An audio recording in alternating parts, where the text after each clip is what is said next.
What you're doing?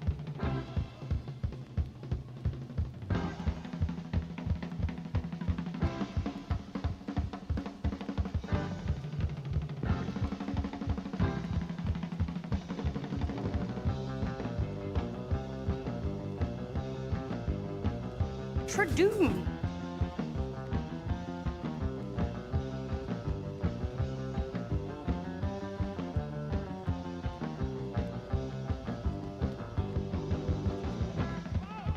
What you're doing?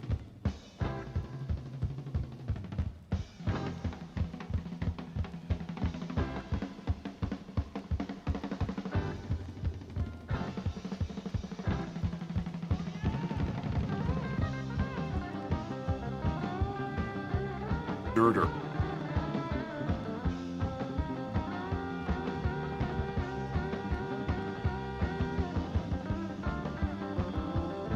Glue is cheap.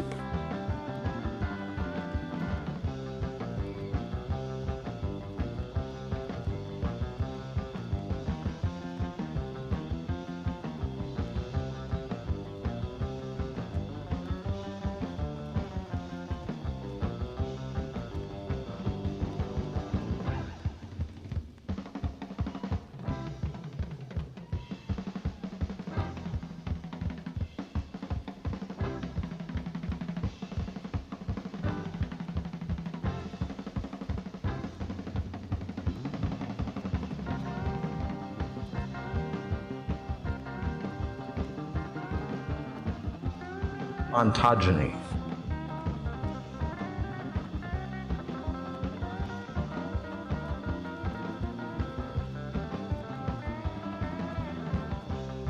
Tradoon.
Hey, can I just get a living dinosaur?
We now recognize that birds are dinosaurs.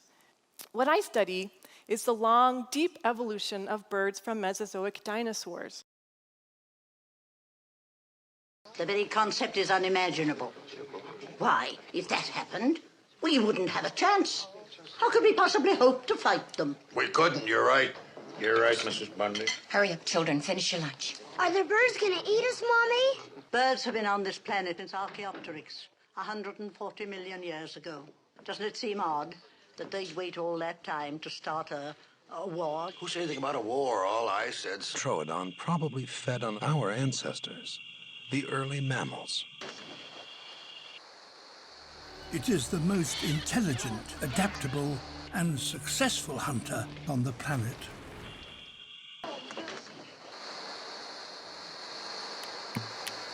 Look at the gap.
That's not bad for a quadruped.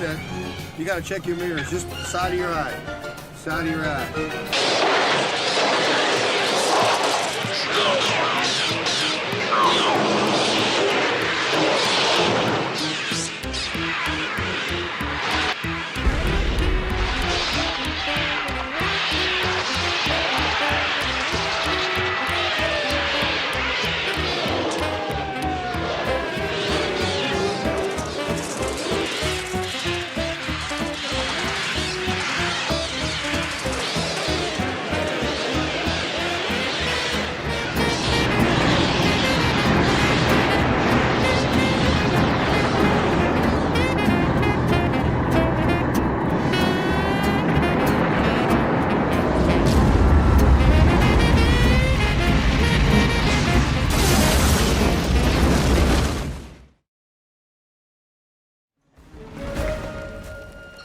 Success.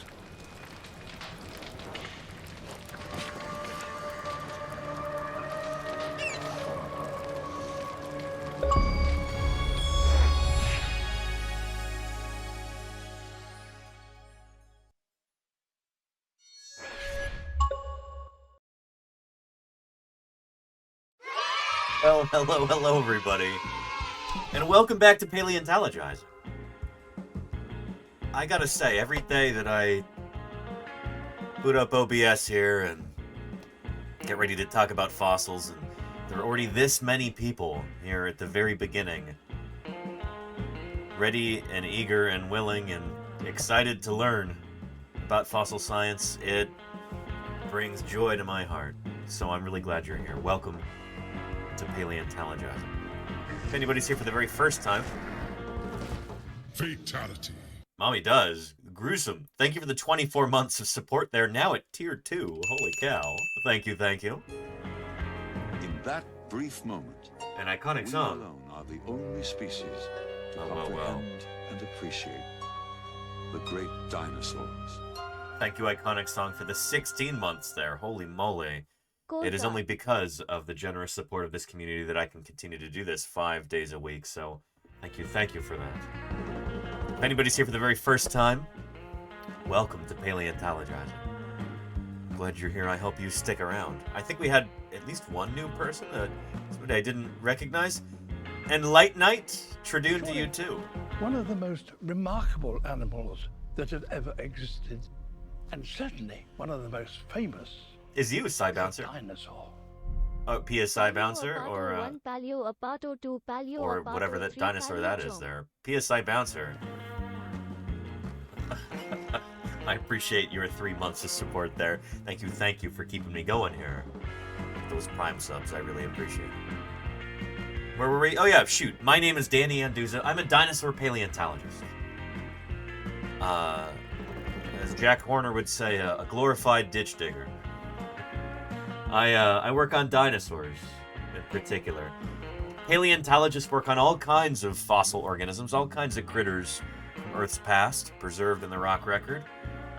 Most paleontologists do not work on dinosaurs. I want to make that very clear. Paleontologist does not mean dinosaur scientist. Except in the case of me and a few colleagues who do work on dinosaurs. It does. I work on dinosaurs, hence dinosaur paleontologist. Dinosaurs are what I study, what I publish on in the scientific literature, and what I dig up during the summers. Very, very excited to be out in the field digging up dinosaurs again in Wyoming in about a month and a half now, or less. No, about a month and a half. Let's say that. Very excited about that. Holy cow. Let's jump to one of those streams. There we go. Just to give you a sense for the sort of stuff that I do when I am out in the field. Very first time here on Paleontologizing. Oh, I already said this part. Welcome to you. I'm a dinosaur paleontologist. I'm here on Twitch trying to do some science outreach in the best way I know how. I can't wait to be Normally, back out I'm there back in again. my office in the San Francisco Bay Area. Here? You know, talking about some of the latest discoveries in fossil science, answering people's questions, interviewing other Internet was cutting out paleontologists, that day. doing art and 3D printing. Though, I'm out in the field, where I've been for the past almost, more than 2 weeks now. Yeah. Yeah, out in the eastern Utah desert, working with the Utah Geological Survey and digging up some new dinosaurs. But yeah. And hello to you, everybody. Welcome. Golganek, Gimpleg, SB, Amauta Mayu, Ginger Knapp, Matt M33, Otto the Potato. How are you doing, everybody? It's great to have you here. Today's August 5th, and we are continuing excavation in our site here. Mommy Does says, how many historic finds have been made through ditch digging? Probably a decent number at the beginning of the field. I don't know. I think the field of ditch digging probably goes back a pretty long way. It might be a pre-science endeavor there, Mommy Does.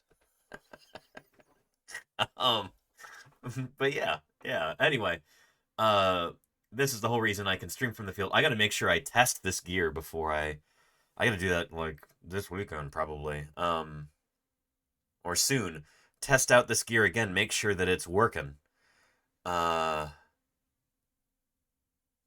yeah, the whole field season kind of hinges on that. Down in the quarry, we've got a crew of paleontologists from the Utah Geological Survey and some volunteers. We're digging in the earliest Cretaceous Cedar Mountain Formation. We've got probably a couple of new species of dinosaur, including what's hopefully going to turn out to be a new species, maybe even new genus of iguanodont dinosaur, similar to iguanodon. Yeah, it'll be probably even more similar to Iguanocolossus. It's actually earlier in time than good old Iguanodon. But yeah, Iguanocolossus, which despite its name is not the most colossal of iguanodontians, but it is pretty big. You would expect with a name like Iguanocolossus, it's kind of a play on the name Iguanodon. You would expect it to be bigger than Iguanodon. It's not. But it's still it's a hefty animal, Iguanocolossus. Ours seem to be a little bit smaller than this guy, but they also seem to be earlier, the ones coming out of this quarry, so they might very well be... They could be an ancestor of Iguanocolossus. Only time and further study and discoveries will really be able to elucidate that with any kind of real certainty, clarity. So yeah. And there you go, Heads Helps. Hey. Welcome, welcome. Let's see who's here in chat. Let's just say hello to everybody real quick. We don't have a big overarching topic for today's stream. It's going to be a fairly easygoing, whatever you're curious about, ask questions about kind of stream. And then we're going to be raiding into Bullet of Science streams, and I just spent the past hour reading through 4 different papers and some background stuff too.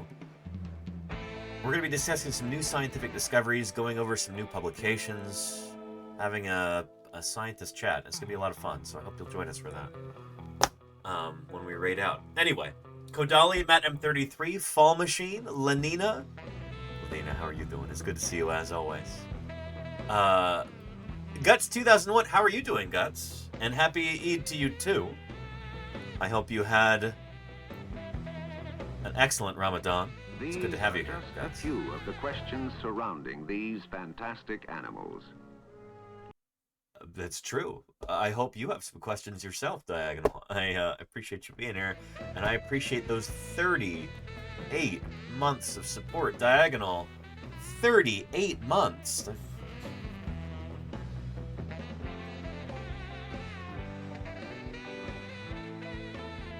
That's almost a whole year, Diagonal. Thank you for that. I appreciate you. Earnestly, though, Diagonal, thank you for keeping me here on the air from one scientist to another. I appreciate you. Thank you. Amelia Bedelia, how are you doing? It's good to have you here. Paleontologist VA, welcome. Bet Medler, how are you doing? It's good to have you here. And Same Wasn't It says, happy Wednesday. I'm currently with my grandpa. I wanted to say hello to everyone. Hello to you too, Same Wasn't It. I kind of hope you're not even listening right now. I hope you're spending some time with your grandpa. Either way, thank you for saying hello. It's good to have you. Axeman, what is shaking with you? I just realized my closed captions are not on. Here we go. Closed captions, are you working now? You are. Excellent. Axeman, I got your package the other day. Thank you so much for that very thoughtful gift that you sent. I appreciate that tremendously. And thanks for helping keep me sustained here with your gift there, Axeman. I appreciate that. And just chatting, how are you doing? Welcome. We've got Rachel Darling Endeavors. How are you doing, Rachel? It is good to have you here, as it always is. Texas Cryptid, hey to you too. Hugan9129, Hugan, what's going on in your part of the world? Hope things are good with you. Undisclosed Space Frog with the frog emotes there. Very appropriate. Those are your own emotes. Oh, those are wonderful, Space Frog. Beautiful. I love it. Santosh, how are you doing? Welcome. I am Morvash. How are you doing? It is wonderful to have you here. Musaica says Tradoon, and a hearty Tradoon to you as well, Musaica. Go for Fluffernut. How are you doing, Fluff? Welcome. And then there's Enlightenite. Or is it Enlightenite? Enlightenite almost sounds like some kind of a mineral that you might excavate and learn something during the process. Enlightenite, I appreciate you. Welcome to Paleontologizing. Claire Burr, how are you doing, Claire? I hope you're having a wonderful day. It's good to see you, Claire. Thank you for everything you do. I know I say it a lot. I'm going to say it again. Thank you, Claire, for all of your hard work. You're part of what makes this community work, so part of why this is possible, so thank you, Claire. Jody Fish, how are you doing? Good afternoon to you, too. Let's see. Why didn't they call that movie Dinosaurs? Wait, what movie? Just chatting. Oh, The Birds. I was gonna say fun fact, but it's not even like just a piece of trivia. It's just a thing. When Alfred Hitchcock's The Birds first premiered,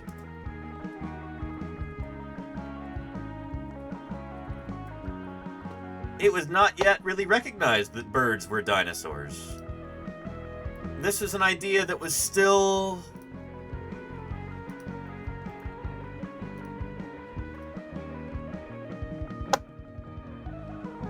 was still not well accepted in the paleontological or ornithological communities. So, pues, es los pájaros, no es los dinosaurios. En este postre. ¿Cómo se dice poster? En este gran sticker.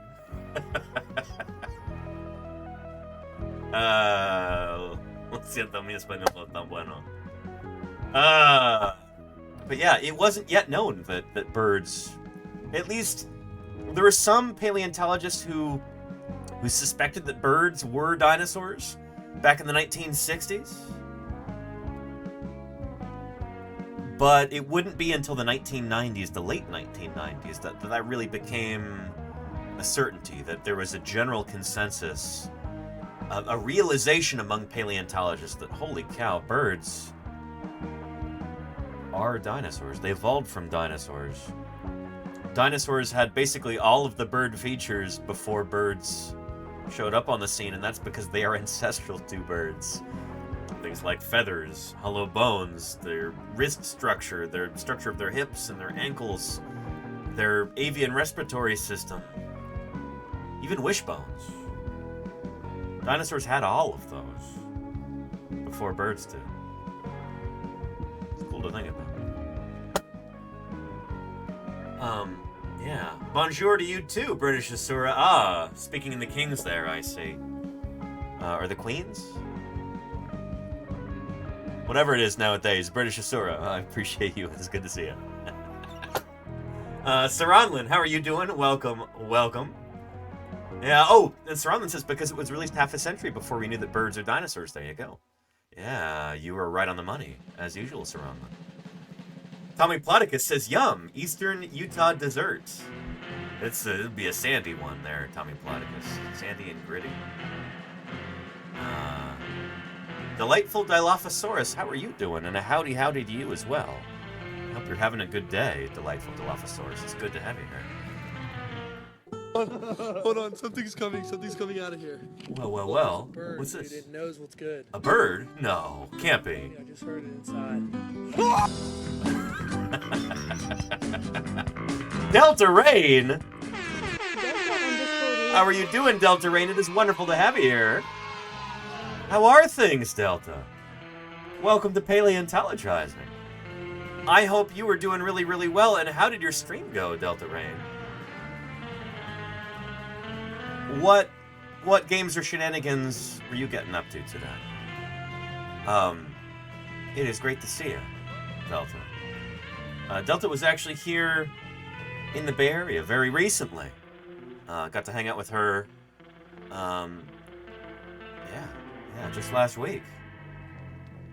Delta, let's see. Delta says it was nice. We played Mario games. Mario has a friend, Yoshi. Yoshi is a dinosaur. I appreciate the explanation, Delta Rain. I'm not the most video game aware person in the world. So I appreciate that, Delta. I really do. Let's see if we have a surf rock song that might fit that theme. Hang on a minute. I've got too many external hard drives hooked up to my computer. When I try and open up the desktop, it just goes... yeah, there's a little too much delay on it. Hang on.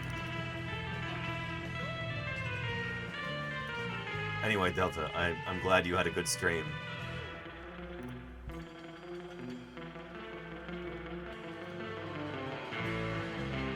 And there we go. Let's try this. Something from what's called Super Mario 64. Or no, Super Mario Odyssey. From the poet Homer. How's that? Anyway, Delta, jokes aside, I appreciate your raid. Thank you. And, how are you doing? It's good to see you.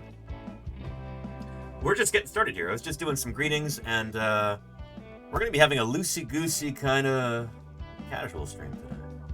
We don't have a big, heavy, overarching topic, so whatever questions people might have about natural history, about dinosaurs, about the fossil record, about extinction and evolution, the origins of biodiversity, how we all came to be and why it matters, the very nature of science itself. If you got questions about any of that stuff, I'm your guy. I'll do my best to answer them, and we'll have some fun doing that.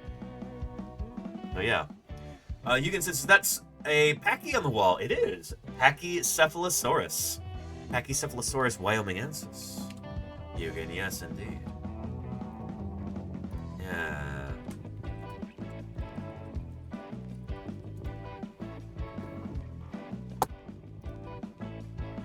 There we go. There's one of my favorite Pachycephalosaurus depictions from the game Saurian.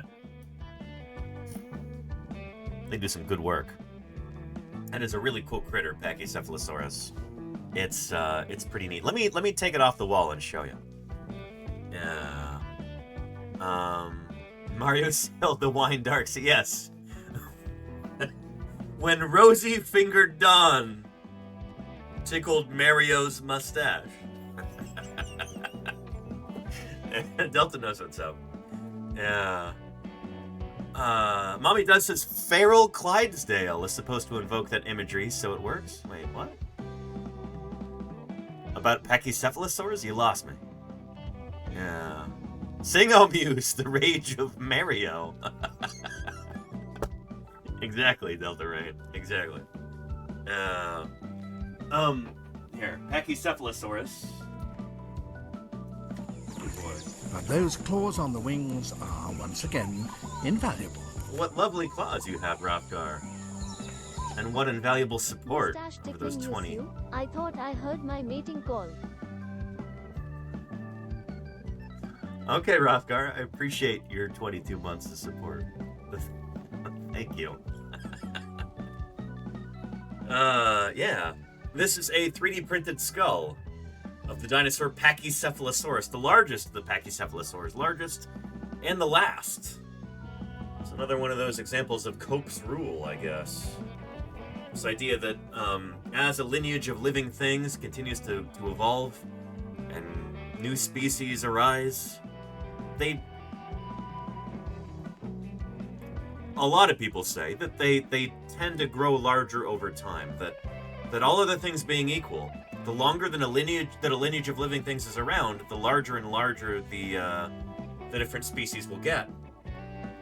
So oftentimes the last individual in a lineage before the extinction of that lineage will also be the largest, and that is definitely the case with Pachycephalosaurus here. So yeah, pretty cool critter. This is a neat animal for sure.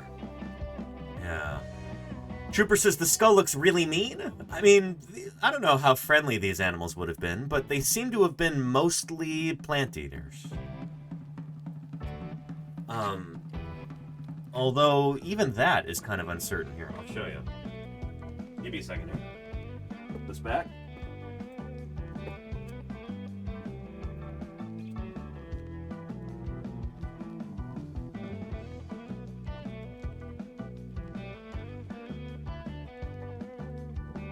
There we go. Keyword mostly, says Murph. And that's the thing. Here, let me show you. We can go to good old Google, and we can type in National Geographic Pachycephalosaurus Anduza. You know what? No. Danny Anduza. And see what comes up here. Yeah. Vegetarian dinosaur may have actually eaten meat, Skull suggests. I was quoted in this article. I'll give you the link. Yeah. But this is from SVP a number of years ago, the Society of Vertebrate Paleontology meeting, which I was slated to attend, and couldn't, because I couldn't afford it at the time. My research was accepted, I was all ready to present it, and I just didn't have, didn't have the lucre to be able to go to the conference that year. But I heard that colleague Mark Goodwin, well, so anyway, I was about to go to this, and then the reporter for the time from National Geographic, John Pickrell, saw my abstract in the abstract volume, and he sent me an email about it. He wanted to interview me about this for National Geographic. And I had to tell him, it pained me so, but I had to tell him, I'm sorry, I'm not there. But I wanted to give him a good lead, and I said, you know what? Mark Goodwin has got some really interesting stuff on pachycephalosaurs, and everybody loves pachycephalosaurs. Go interview him about this. And he did. But then, kind of as a thank you, he asked me to comment on it. Yeah. Anyway, this research, Mark Goodwin was looking at pachycephalosaurs, and there was this really interesting skull to come from Montana that actually had some of the teeth preserved that had never been preserved before. Teeth from near the front of the jaws, and they look like meat-eating dinosaur teeth, even though this is from a group of plant-eating dinosaurs. Like, what in the world? He says, finding the teeth that look, to all intents and purposes, like theropod teeth, and the new skull was a great surprise, Goodwin says. He speculates that these animals may have been opportunistic eaters, and at least partly carnivorous, perhaps changing their diet seasonally, as many bears do today.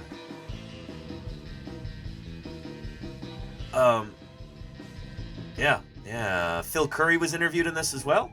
So Phil Curry he showed up in our documentary that we were looking at yesterday. He's kind of like the big elder statesman. Not that he's elderly. He's certainly not. Phil Curry is still getting around. What am I going to say? Phil Curry, he's a living legend in Canadian dinosaur paleontology. Yeah. In light of the new discovery, Phil wonders if these mystery teeth that he's found before may in fact belong to pachycephalosaurs. Dave Evans agrees. Yeah. Most scientists like to place dinosaurs in a neat category, says Danny Anduza of the University of California Museum of Paleontology, who has himself helped excavate several pachycephalosaurus fossils. What makes the study so exciting is that the authors use new evidence to challenge some of these assumptions. He says the work also highlights the importance of continued fieldwork. Even after all these years of collecting, the discovery of just one new specimen can change the way we look at a dinosaur group, Anduza says. I think that's pretty inspiring. It's a reminder to get out into the field as often as possible. To always look over that next hill. So yeah.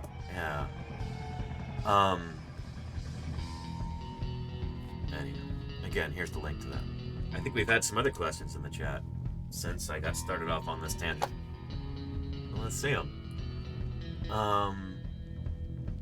Kennedy says, Danny, what do you know about the bird-like footprints that were dated at 215 million years old? Kennedy, I know that they are controversial. Are these the ones from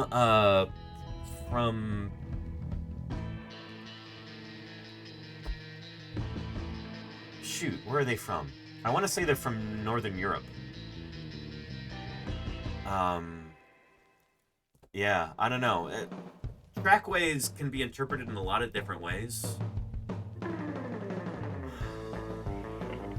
You're not doing so badly yourself for a paleontologist. And Ron, wasn't it? Well, even if Ron wasn't it, I still appreciate the follow and the kind words there. Thank you for clicking that follow button. Welcome. Yeah. But yeah. And Delta Rain says that crest really brings a cassowary to mind. Oh, Delta, there are dinosaurs with far more cassowary-like crests than Pachycephalosaurus. Although I like where your head's at, Delta. This is like solid bone in here. And it's like a bowling ball on the animal's head.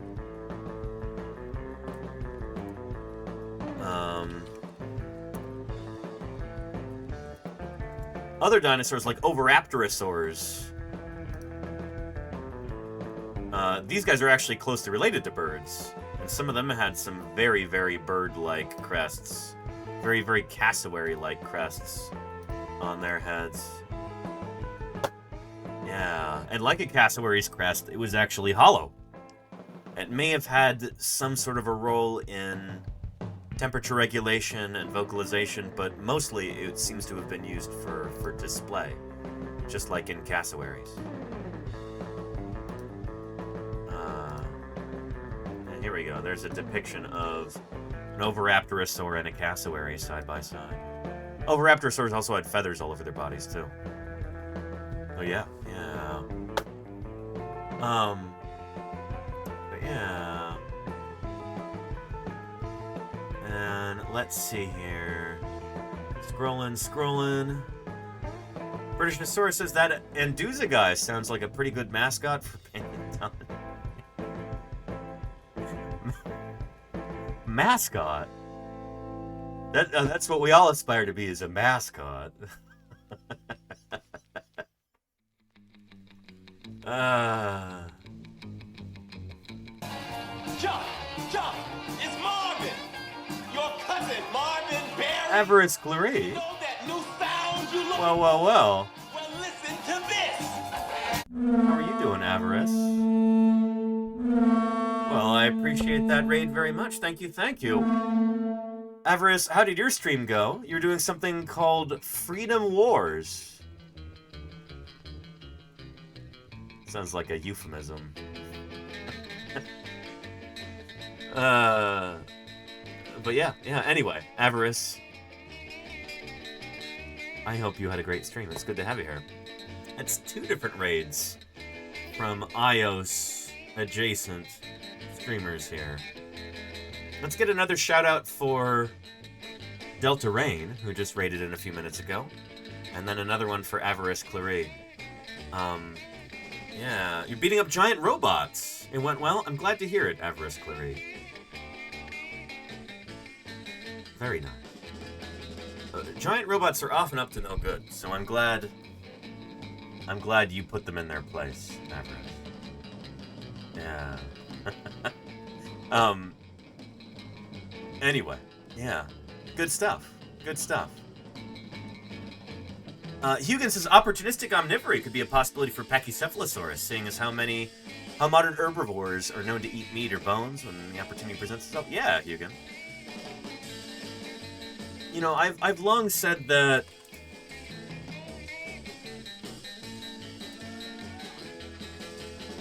among dinosaurs,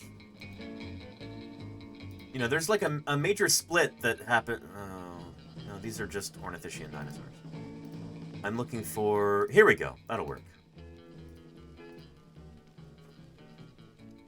When we're talking about dinosaurs, and we're talking about their evolutionary history, there's like a major split that seems to occur in dinosaurs right at the beginning, between the ornithischians and the saurischians. This gets a little confusing, honestly, because the ornithischians, that name means bird hips. Saurischians means lizard hips. But birds actually evolved from the lizard-hipped dinosaurs, and not from the bird-hipped dinosaurs. These names were published before we even realized that birds were dinosaurs, and it's a little confusing. Anyway, the point is, with these 2 major groups of dinosaurs here, ornithischians and saurischians, the ornithischians, I've always said, are all plant eaters. The only real meat-eating dinosaurs are the theropods, part of group Saurischia, part of the Saurischian clade. So basically these critters here are meat eaters, and all the rest of the dinosaurs are plant eaters, including all of the ornithischians. But if Pachycephalosaurus sometimes ate meat, if it was adapted for doing so, if it's eating enough meat that there's selective pressure to actually develop sharp, essentially like carnivorous teeth, then that complicates things a bit. It makes them a little bit more interesting. So yeah. Anyhow, yeah. But yeah, and Valentine had a question, right? Let me see if I can find that. Time travel, very nice, Avarice Cleary. From the post-apocalyptic future to the prehistoric past. I appreciate that, Avarice. Thank you again. And by the way, Avarice, how's that game that you've been working on designing? How's that been going? If you have an update, I'd love to hear about it. If you're still here. Somebody had a question about...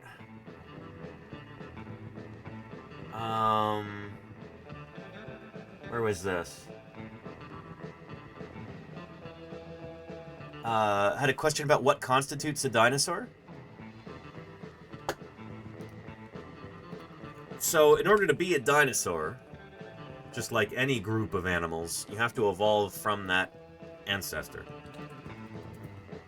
So, I find myself referring to this diagram multiple times every stream, really. Because everybody wants to know, what is a dinosaur? And what isn't? This chart does a pretty good job of explaining that. As scientists, we classify living things based on their ancestry. We know that living things change, they evolve over time. Species split into new species, and that's how we get modern biodiversity. And because you've got these splits that take place and new species evolve,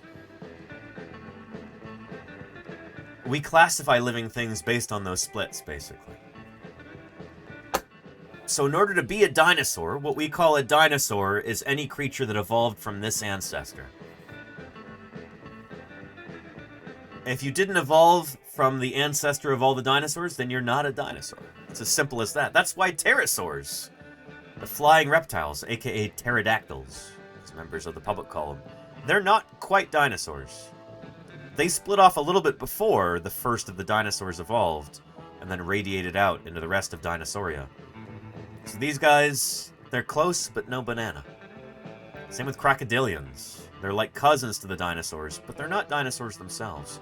But, conversely, birds are dinosaurs. Because birds evolved from earlier species of dinosaur that can trace their ancestry back to the first dinosaur there. Does that make sense? And this is true of any group. If we're talking about, I don't know, say we're talking about bears, maybe. Show you on our tree of life. Let's go to bears here. Yeah, the law of monophyly. There you go, Mommy does, yeah. Yeah. And pterosaurs did just die out. They left no descendants. Caterpillar, yeah. Bears, there's 8 species of bear around today, and they all share a common ancestor. About 29, 30 million years ago, give or take, there was one species that gave rise to all these other ones, and all of them evolved from that one species. The Malayan sun bear and the sloth bear, the American black bear, the brown bear, Asiatic black bear, polar bear, Andean bear, and giant panda, they all evolved from that one ancestral bear. That's why they're all members of the same group. That's why they're bears. Likewise, that's why koalas are not bears. They're not bears because they evolved from a totally different ancestor. They are way, way, way, way, way far away over within marsupials. So are koalas bears? No, they are marsupials. They're related to kangaroos and koalas and wallabies. This is, I would say, the most fundamental principle in all of biology, and yet, unfortunately, this sort of thing doesn't really get taught in schools. Largely because of lobbying efforts from creationists. They fight really, really hard to keep this stuff out of textbooks. So chances are, unless you went to college and took a university course in biology, even if you're an extremely intelligent person, very well-read, world, you've probably never heard of this concept before. If you were educated in the United States, at least. In other countries, people probably learn this in middle school, but they don't learn it here in the US, unfortunately. Yeah. But yeah. And Positron says giant panda is the oldest extant bear species. It's not the... So all of the bear species are equally old because, shoot, they all live at the same time today. So, like, from a paleontologist perspective, they're all the same age because they exist in the present.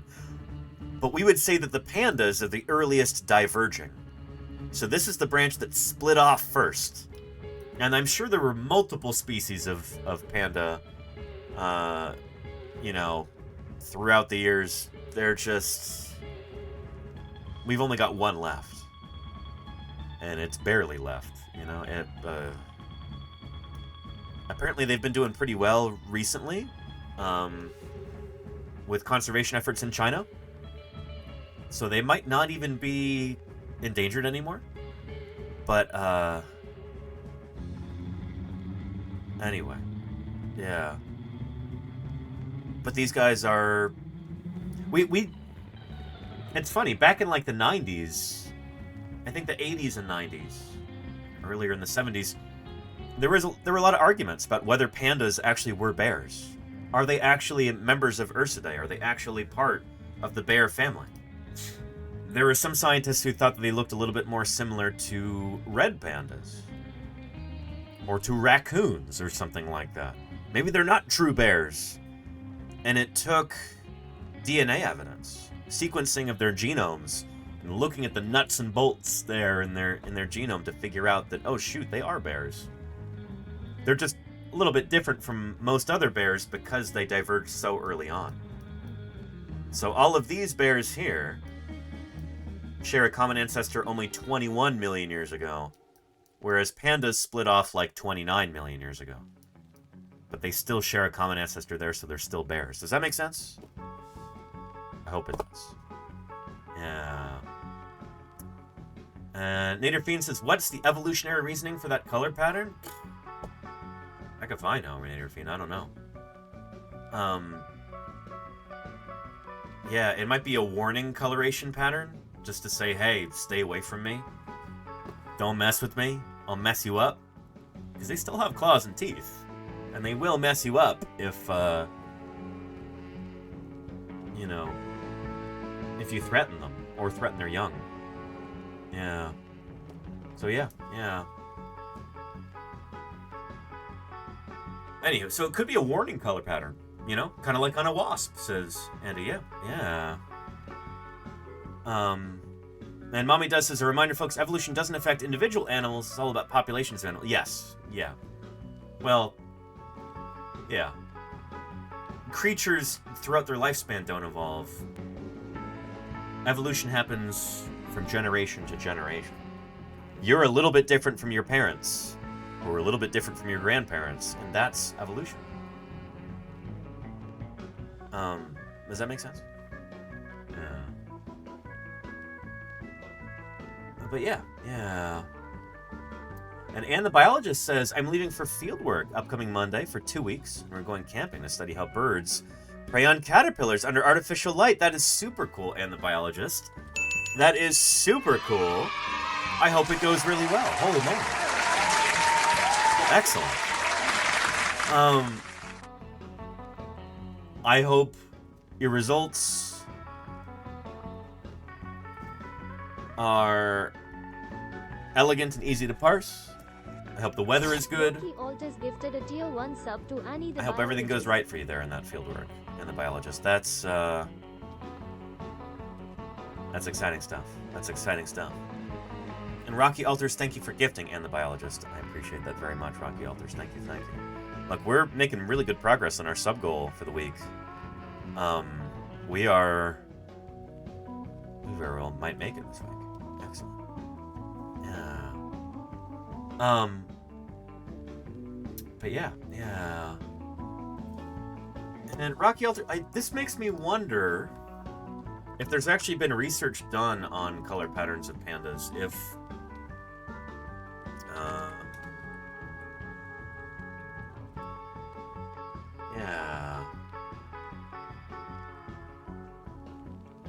There's a SciShow episode about it. Well, well, well, we will have to watch that right now.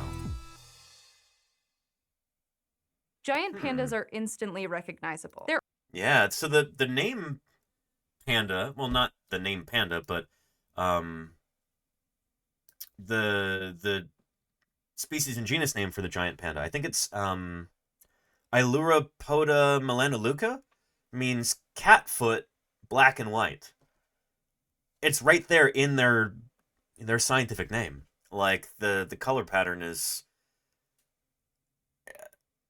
it's kind of inseparable from what they are. There aren't a whole lot of mammals with black and white color schemes, after all. And whether a panda is male or female, young or old, it has that hallmark patterning. If you've ever found yourself wondering why they look like that, well, you're in good company. Scientists have wondered too. They felt there simply had to be a reason why these giant fluff balls are black and white. And there is. A few of them, actually. Researchers have proposed a lot of hypotheses over the years to explain the panda's characteristic coloring. Like maybe the stark contrast serves as a warning to predators, or their dark fur helps them retain heat. But pandas' small numbers and remote habitats make them hard to study in the wild. So in the late 2010s, a group of scientists based in California took a different approach. They decided to see what they could learn about pandas from studying other animals. From photos, they quantified the lightness or darkness of different body parts for 195 other meat-eating mammals, as well as 39 varieties of bears.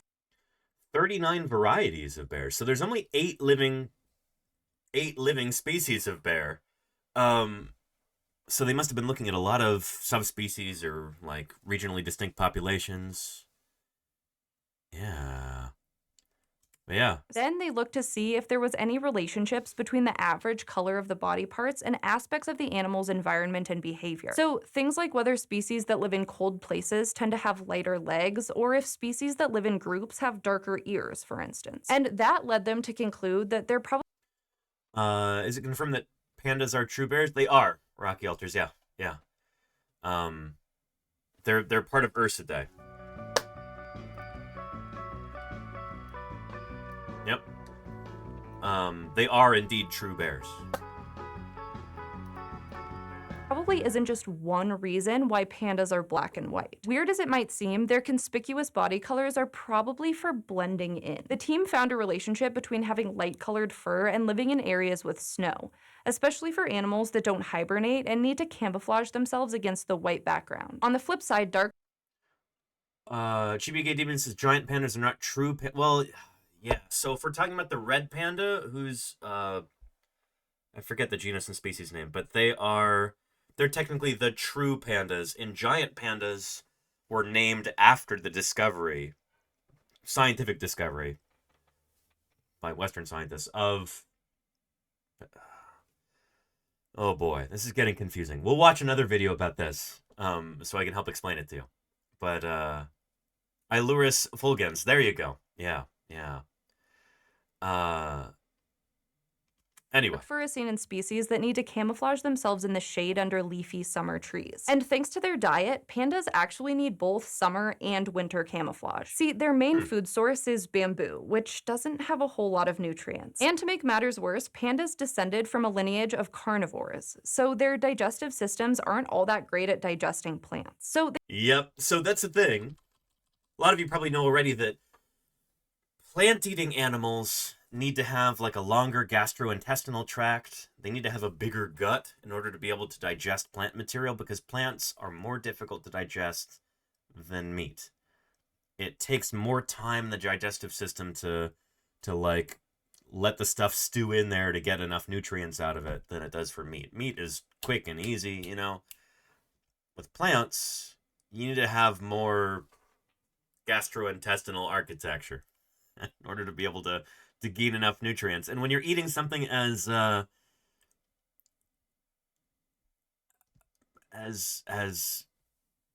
nutrient deficient as bamboo, you kind of need to have a really big gut and eat a ton of bamboo just to be able to sustain yourself. I mean, it looks like he's playing the flute right here. I've never played the flute. I don't know how I think it goes like this. But yeah. Yeah. So they simply can't store enough fat to hibernate through the winter. And that means that they need to be active when it's snowy and when it's shady, hence white and black. But the fur on their heads is probably dark for a totally... And so I think Avarice was saying that the white might be snow camouflage, which is an interesting idea. I do kind of wonder how you'd go about testing that hypothesis. With a lot of these things, when we're looking at the features of different animals, and we want to figure out why those features evolved, that might be divorced from their modern function in some cases. When we're trying to figure out the why, the historical why of why a certain feature was selected for, it can be really tricky to do that. shady, hence white and black. But the fur on their heads is probably dark for a totally different reason. The analysis suggested their dark ears may serve as a warning to predators by making them look more aggressive. Meanwhile, the dark circles around their eyes could have evolved as a means of telling each other apart. They certainly work that way. Not only can pandas distinguish between mask patterns, they can remember those specific patterns for up to a year. But well, but just because they can distinguish those, does that mean that that is why those evolved? I don't know. This almost gets into some, like, philosophical questions here. You know?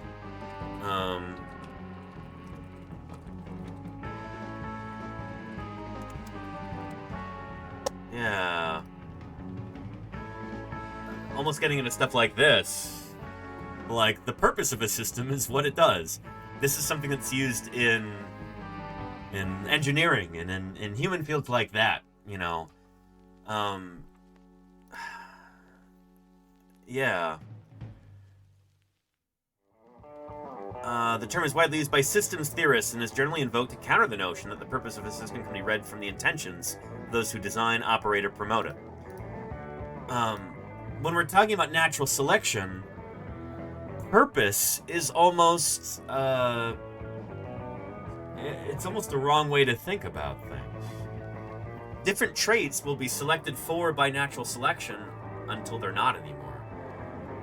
It's like we were talking about yesterday with those finch beaks on the Galapagos Islands, where a certain, you know, kind of climate regime for a while will make big hefty beaks advantageous for a number of years during a drought, because there's only these large cactus seeds that the birds have to eat, and so the birds with the largest beaks are the ones that survive.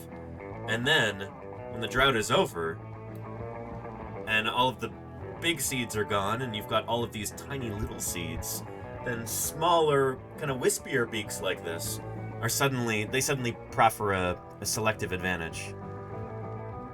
And so when we're talking about particular features in an animal and why those evolved in the first place, it can be really tricky, you know? It's not even necessarily why those evolved, but why those were selected for in the first place. That's really a better way to word that. I should be more careful about that. Oh, yeah. Yeah, that's one of your favorite acronyms? It's a good one, isn't it, Rocky Alters? Yeah. Posywid? Yeah. But yeah. Anyway, let's continue. the truth is, we can't tell the reason. The analysis suggested their dark ears may serve as a warning to predators by making them look more aggressive. Meanwhile, the dark circles around their eyes could have evolved as a means of telling each other apart. They certainly work that way. Not only can pandas distinguish between mask patterns, they can remember those specific patterns for up to a year. But truth is, we can't say for sure that a combination of snow and shade camouflage, signaling to other species, and identifying each other is definitely why pandas are black and white. It's always possible that their colors evolved for different reasons than the colors of other carnivores. What we can say is that pandas seem pretty well adapted for their year-round lifestyle in the chilly Chinese mountains. And their iconic looks are probably a big part in that, and our enduring fondness for them. Thanks for watching this episode of SciShow. Yeah, here is a link to that episode right there. So yeah,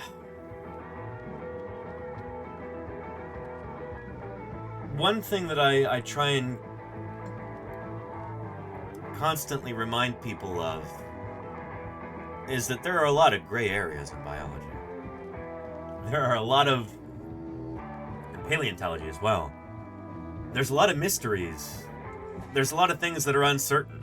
Positron00 gifted a tier Thank you, 1 sub Positron, to for that Pocket gift sub. I Theremin. appreciate it. That's something I am very sure of, is I am grateful for that support. So thank you, Positron. But when you're dealing with complex biological systems in biology, or when you're taking that biological complexity and then piling on just a massive geological complexity over it too, so you get paleontology, there's going to be a lot of mysteries. There's going to be a lot of uncertainty. There's going to be a lot of missing pieces. There's going to be a lot of gray areas and you know, spots along a spectrum and all kinds of stuff like that. It's just the way the natural world works when you're dealing with biology and geology. Their powers combined. Paleontology. So yeah. But yeah. The infant, the adult. Well, what do we call that? Ontogeny. Clockwork Ninja, thank you for the 23 months of support. I appreciate it, Clockwork Ninja. Thank you for keeping me online for the past 23 months. Holy cow. Do I appreciate that. Thank you. That's good stuff. Yeah. Here, let's see if we can find a video on panda phylogeny. What do you know? PBS Eons has got a video on just that, the fuzzy origins of the giant panda.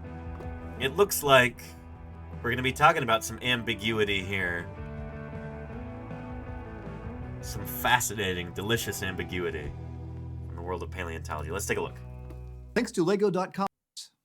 The mountain forests of China are the last home of a very peculiar bear indeed, the giant panda. It's one of the most recognizable mammals in the world, with its distinctive black and white coat and its adorably round physique. And it's been confusing researchers ever since it was first described by Western scientists in the 1800s. For one thing, the giant panda is mostly a committed herbivore that specializes in eating bamboo, which is not very bear-like behavior. It also shares its name. I mean, most bears are mostly herbivorous, as I understand it. Our own California grizzlies, before they were driven to extinction, they mostly ate plants, as recorded by early written accounts of California grizzlies. Just so that, yeah, they mostly just walk around and eat roots. There might be 50 of them, in any given, valley, just like scrounging around in the ground, digging up roots and stuff, eating those. And then when you shoot one, then they get really mad and then they'll try and kill you. So don't shoot them. It seems like it would be an easy rule to follow. Just don't bother them. Don't shoot them. But unfortunately, people did, and now they're all gone. But yeah. Its diet, part of its habitat, and an enlarged wrist bone that functions kind of like a... Gregorio Robertos. Thank you for the 9 months of support. I appreciate that very much, Gregorio. Thank you. With the more common red panda. But it turns out the two pandas are actually not that closely related. And while it used to range over much of East Asia, today it's found only in a few pockets of mountain habitat in central China. But oddly enough, its earliest relatives actually lived in Europe, their fossils having been found in Hungary and Spain. Everything we discover about the giant panda just seems to lead to more questions. Like, why isn't it more closely related to the red panda if they have so much in common? And how does a bear, which is a member of the order Carnivora, evolve into an herbivore? How can it survive on bamboo if it evolved from omnivores? Like, how do pandas even work? Despite how it looks, nothing about the history of the giant panda is black and white. But it is kind of fuzzy. Now, they do good work here. here. Is so odd in so many ways, from its very picky diet to its weird extra thumb thing, scientists for a long time wondered, are pandas even bears? And it wasn't until the late 20th century that we finally got an answer. That's how weird these animals are. The giant panda saga started in 1869, when it was given its first scientific name by a French missionary and naturalist based in China. He called it Ursus melanoleucus, literally the black and white bear. So we know he thought it was a bear because he put it in the genus Ursus with most of the other living bears. But only a year later, another researcher examined a giant panda skeleton and decided that it was more like a red panda. That's a giant panda skeleton? That is so weird looking. Look at that giant sagittal crest on its skull there. And look at how short its snout is. That's nuts. I mean, it makes perfect sense when you just kind of imagine the flesh and skin and fur over it. But, oh man, weird. And then these little stumpy hind legs like that. It's so funny. Shoot, let's look at some more pictures of panda skeletons. Giant panda skeleton. Yeah, there's that same one that we just saw right there. There it is in a museum. It might be the same exact... No, it's close. Yeah, look at that. Esqueleto de panda gigante. Panda gigante con Don Francisco. Solamente sábado. Anyway, really funny looking. It's got a funny looking skeleton, this animal. It looks a lot different from like your typical bear skeleton, so you can see why, based on the skeletal anatomy alone, early researchers may have thought that it wasn't actually a true bear, you know? Yeah. Huh. Looks made for roly-poly navigation. There you go, Clockwork Ninja, yeah. Yeah. Than a bear. So he changed its scientific name to Erluropoda melanoleuca, which is what it's still called today. But the controversy over the panda's bearishness continued for more than 100 years. The experts who thought it was a bear pointed to a ton of similarities between giant pandas and other bears, found throughout their entire bodies, in their teeth, skeletons, muscles, and organ systems. But the scientists who thought it was closer to red pandas focused on their similarities in feeding behavior and their shared habitat. Giant pandas and red pandas live in the same places and eat the same thing, bamboo. It wasn't until the early 1980s that the first genetic analysis of giant pandas was done. It looked at the number of different mutations per gene in pandas and other carnivores. The more differences per gene there are, the longer those two species have been separated reproductively, which means they're more distantly related. These early DNA studies suggested that the giant panda was only a distant relative of the red panda. The red panda lineage actually branched off somewhere between two different families, the one that includes skunks and the one that includes raccoons and their relatives. So, I'm sorry. And so to show you that, rather than just telling you, here is... There we go. We'll jump from the giant panda to the red panda here. Giant panda is here within the bears. Red panda is over there. This is based on genomic evidence, not just morphology, but based on the actual DNA as well. So yeah. So pandas would actually be more closely related to seals and sea lions than to red pandas.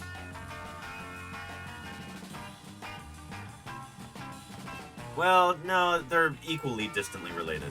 Sorry.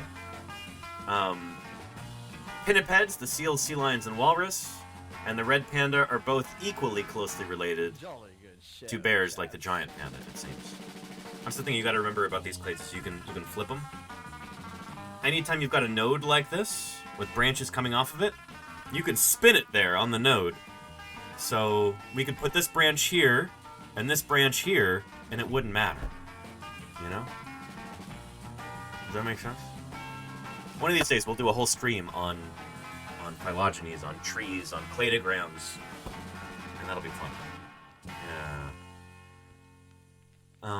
And rocky alters, yeah, seals and sea lions, walruses are carnivorans. They are, in fact, part of the dog-like carnivoran branch. We've got like the dog-like carnivorans and the cat-like carnivorans.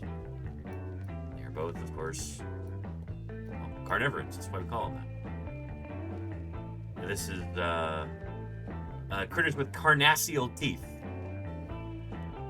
That is something that the ancestor of all the carnivorans evolved. And then they've been running with those ever since. But only in precious few groups have those carnassial teeth evolved to eat plants, and pandas are the only example I can think of off the top of my head. Yeah. But yeah. Anyway, back to the red panda here. There we go.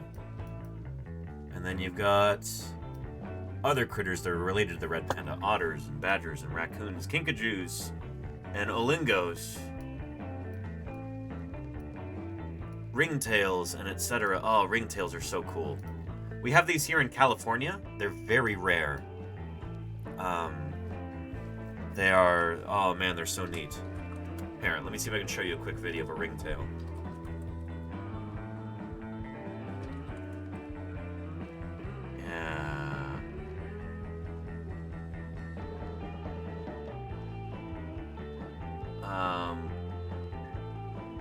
Check this out. This is a ringtail. Violet the ringtail is a snack detective at the Oregon Zoo. Yeah. So we have these right here in the United States, in the Western U.S. Let me know if you've never seen or heard of this critter before. Because I'm guessing a lot of people have not. Yeah. Charlie's Dragon says, I did not know this animal existed. Thank you for introducing. You bet, Charlie's Dragon. You bet. Yeah. You never knew, Lordy? Lordy, we've seen one of these at the Oakland Zoo, or at the Oakland Museum.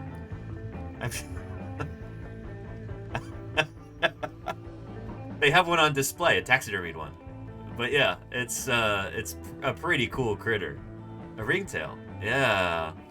They are really, really neat. And they are not anywhere close to brushtail possums, Roseanne, because possums are marsupials. These guys are a kind of carnivoran, like we're talking about.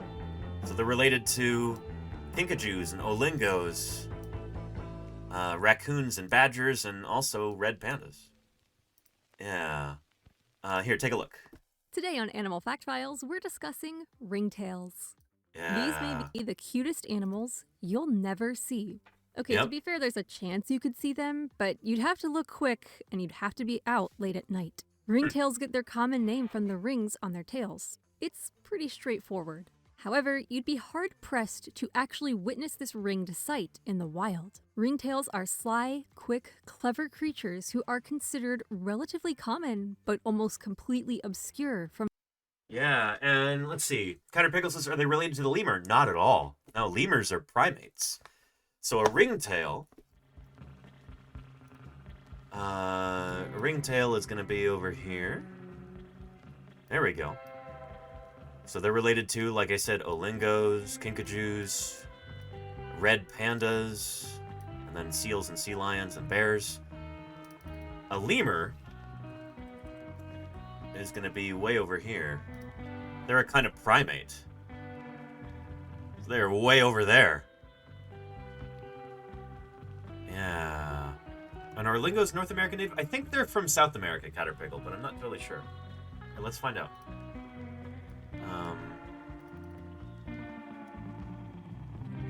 They might be native to, like, southern Mexico or something, but let's see.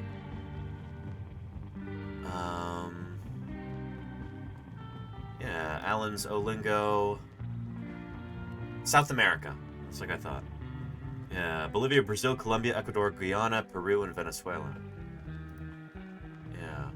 Anyway, we're talking about ringtails here. Let's get back to these guys. From layperson knowledge. Also known as the ring-tailed cat, this animal is not a cat. It's very much not a cat. Your Honor, I'm not a cat. says the says the ringtail. This is a cat, Your Honor. I'm not a cat. And Little Miss Murder, how are you doing? Somebody makes coffee from its poop. You're thinking, well, Little Miss Murder.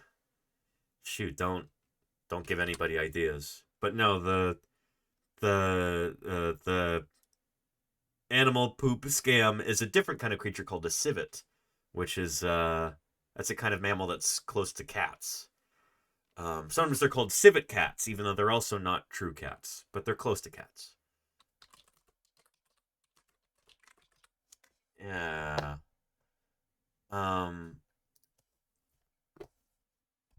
Not a cat. Mr. Ponton, I believe you have a filter turned on in the video settings. You might want to take we're a look. trying to. Can you hear me, Judge? I can hear you. I think it's a filter. It is, and I don't know how to remove it. I've got my assistant here. She's trying to, but I'm prepared to go forward with it. I'm here live. I'm not a cat. I can see that. I think if you click the up arrow next to this.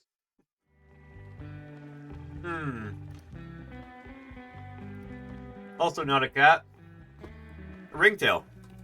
Who are considered relatively common, but almost completely obscure from layperson knowledge. Also known as the ring-tailed cat, this animal is not a cat. It's cat-sized, reaching about 28 inches long, including its tail. For reference, Chester is about 18 inches long, not including his tail, but it's more closely related to another ring-tailed animal. No, not the lemurs of Madagascar. Instead, the ringtail is closely related to the raccoon. Bingo. Like raccoons, ringtails are restricted to the Americas, with their range expanding from southwestern Oregon down to southern Mexico and reaching across the continent to Kansas. I wonder how many viewers living in the ringtail's range have ever actually seen one alive in the wild. I never have. They live around here, but I've never seen one. I've lived where bobcats range for more than half my life, but I've only ever seen them in zoos. I've seen several bobcats in the wild, however, in Montana. Usually crossing the road late at night. In fact, I'm relatively grateful for, considering I currently live in the woods on top of a mountain. Ringtails are smaller than raccoons and were even used as a sort of feral pet by miners decades ago. See, the ringtail would quickly lose its fear of humans and bunk up with the people whose refuse attracted pests. The ringtail got shelter and the human had free pest control. For this reason, the ringtail was once known as the miner's cat. Yep. Again, it's still not a cat. Not Raccoons a cat. and their relatives are more their own family and are more closely related to skunks than cats. Like the kinkajou, a ringtail can turn its back feet 180 degrees around, so it can climb down a tree head first. Cats cannot do that, hence their propensity to get themselves stuck in trees. Ringtails are fantastic climbers. They scale trees and rock walls with ease, generally preferring places with rocky outcrops to provide them shelter, though they happily rest in a tree hollow or cluster of roots. These mammals are nocturnal, spending the day snoozing away in their den and emerging at night to forage. Ringtails, like raccoons, are omnivores and generalists. They'll eat just about anything. Their main meals include small rodents, birds, insects, eggs, and fruit. In turn, they have to watch out for great horned owls, coyotes, the aforementioned bobcats, and even their own family members, those pesky raccoons. Told you they'll eat just about anything. Ringtails are solitary outside of mating and raising their young. A male and female may den up in the springtime while they court, but eventually they go their separate ways, and the mother takes care of the kids all on her own. Ringtail litters typically consist of 2 to 4 babies that take about 8 weeks to wean and just over 4 months before they resemble adults. They're able to breed within their first year of life, though most don't until their second. In the wild, these animals can live 5 to 10 years old. Although they're known as ringtails, their black rings don't fully connect all the way around their tail. The underside of the tail is more uniform in color, with the black fading to a creamy gray. Another thing to note is that these raccoon relatives have the same number of teeth as their bandit-masked cousins. Like raccoons, ringtails have 40 teeth. For more facts on ringtails, check out the links below. Give a thumbs up if you learned something new today. Cool stuff. They are really neat animals, ringtails.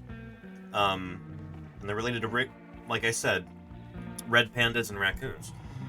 Speaking of raccoons, I betcha there's a passage on them in this book, one of my favorite books that I can't recommend highly enough.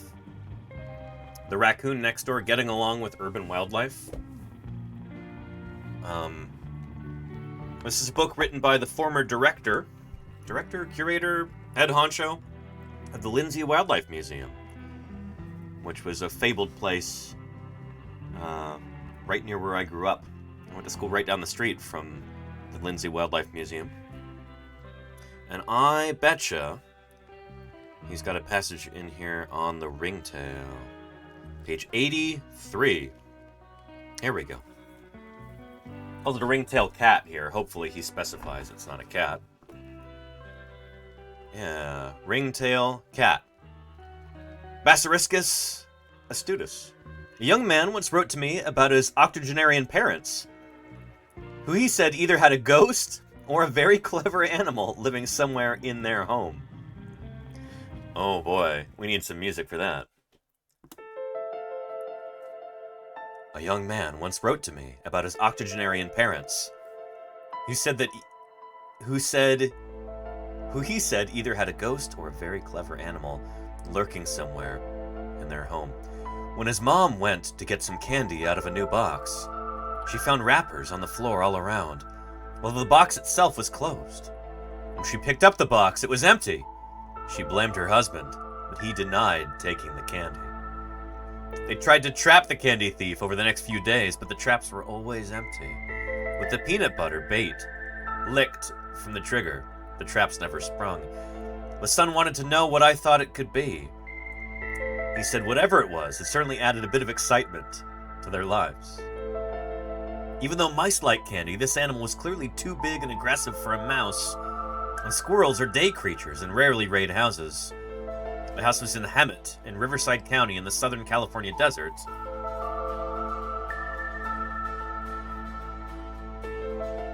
So they could have been getting a visit from a desert wood rat. The son's ghost comment led me to think that it might be another animal. A ringtail cat. Not actually a cat. This domestic cat-sized animal has huge dark eyes, big ears, and a long, fluffy, ringed tail. Ringtails are nocturnal and so fast and quiet that people rarely even know they exist. Their ability to squeeze through any hole in their head fits through makes it seem as though they can pass through walls, and has earned them the ghostly label. In addition to feeding on rodents, they also eat berries and soft fruits, so I can easily imagine one raiding a candy box. In the early part of the last century, ringtails were welcomed to the cabins of gold miners because they cleaned out the mice and the wood rats. They still do that today. I periodically get mail from a couple who live on a sailboat that's tied up at a local marina on the Sacramento River. They have a ringtail that lives on their boat and dashes down the gangplank every night to forage for meals on dry land. Kind of neat, don't you think? That would be so cool to share a boat with a ringtail. That's pretty special. Yeah. This gentle creature is usually not afraid of humans and should not be harmed. I told the son to have his parents check with their local animal control folks or Humane Society and see if they could borrow a humane live trap. That way they could catch the midnight snacker without hurting it and release it someplace further into the desert. Nobody would get their fingers or toes pinched, and nothing would get its neck broken by a rat trap. Personally, if it were my house, and if it was a ringtail, I'd set up a little feeding station in the kitchen and tell my friends the house was haunted. I love this book so much. It's so good. I highly recommend it. Especially if you have people in your life who might live in the suburbs or the exurbs or an urban environment, and you suspect they might not know a lot about animals. They might benefit from this book.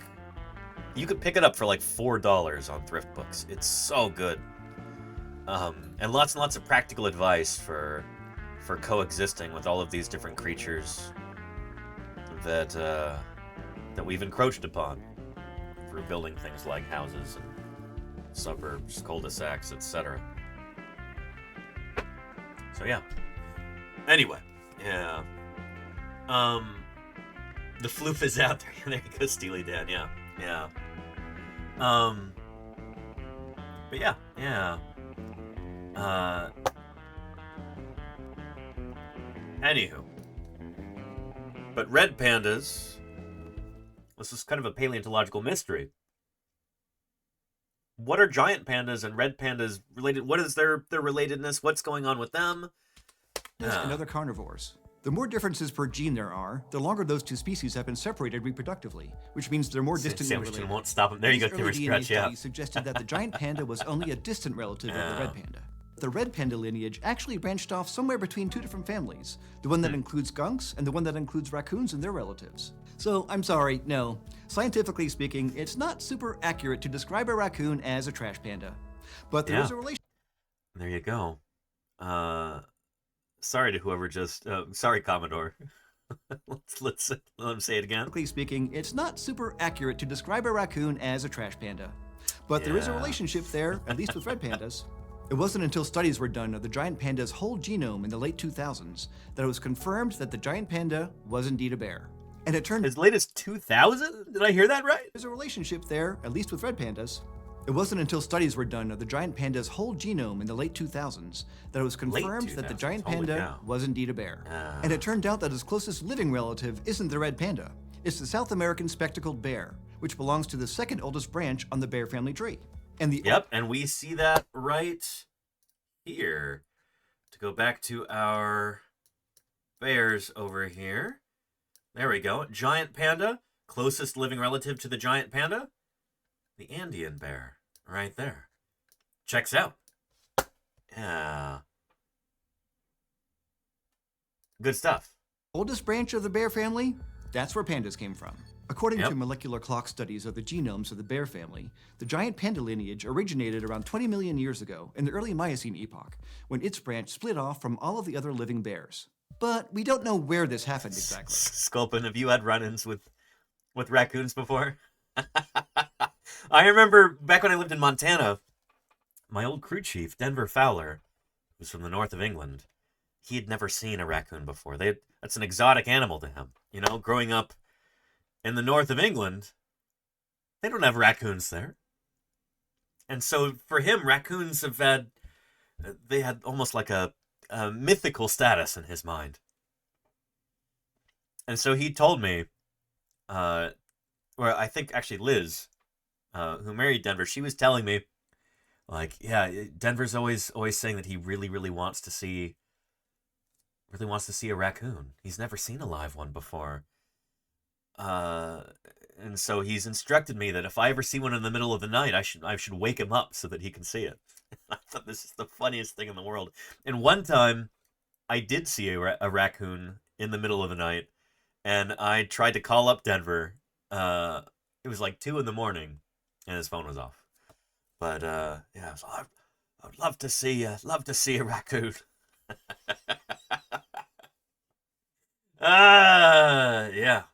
Yeah. But they're pretty cool critters, raccoons. Very adaptable, very intelligent. They're neat animals. Since pandas today are found only in China, and there you go, for a long Raquel, time just it was exactly. thought that they originated in East Asia. But based on fossils from several different sites, it looks like they might have actually evolved in Europe. Or at the very least, pandas had some close European cousins with whom they shared a common ancestor. The oldest, most basal member of the giant panda lineage comes from deposits in northern Spain dating back 11.6 million years. There, scientists have discovered the remains of a bear known as Quetzalcoatlus beatrix. Its fossils consist of only teeth and jaws, but its premolars have some features, like additional little cusps, that researchers think are adaptations to a more herbivorous diet. So it seems that the giant panda's taste for plants goes back pretty far in its evolutionary history. Just a little younger than Quetzalcoatlus is another European panda known as Maiamatsi pannonicum, and it comes from deposits dating back about 10 million years in both Hungary and Spain. It too is known only from teeth and jaws, but the teeth of Maiamatsi have microscopic pits and scratches in them that are kind of like the pattern seen on the teeth of modern giant pandas. So some researchers think that it might have had a similar diet and lifestyle as a giant panda. And a third European genus. Cassie Dreamer says, I was crossing under a broken fence when I came face to face with a raccoon. It stared at me in surprise and then turned and ran. Yeah. It's a good thing it chose flight and not fight. Oh. Yeah. This is known from scrappy remains from France, Germany, and Hungary that overlap in time with the other two panda ancestors. So for a few million years... Asazi says, saw exotic raccoons in the zoo in Paris, France. I'm from Canada. There you go, Asazi.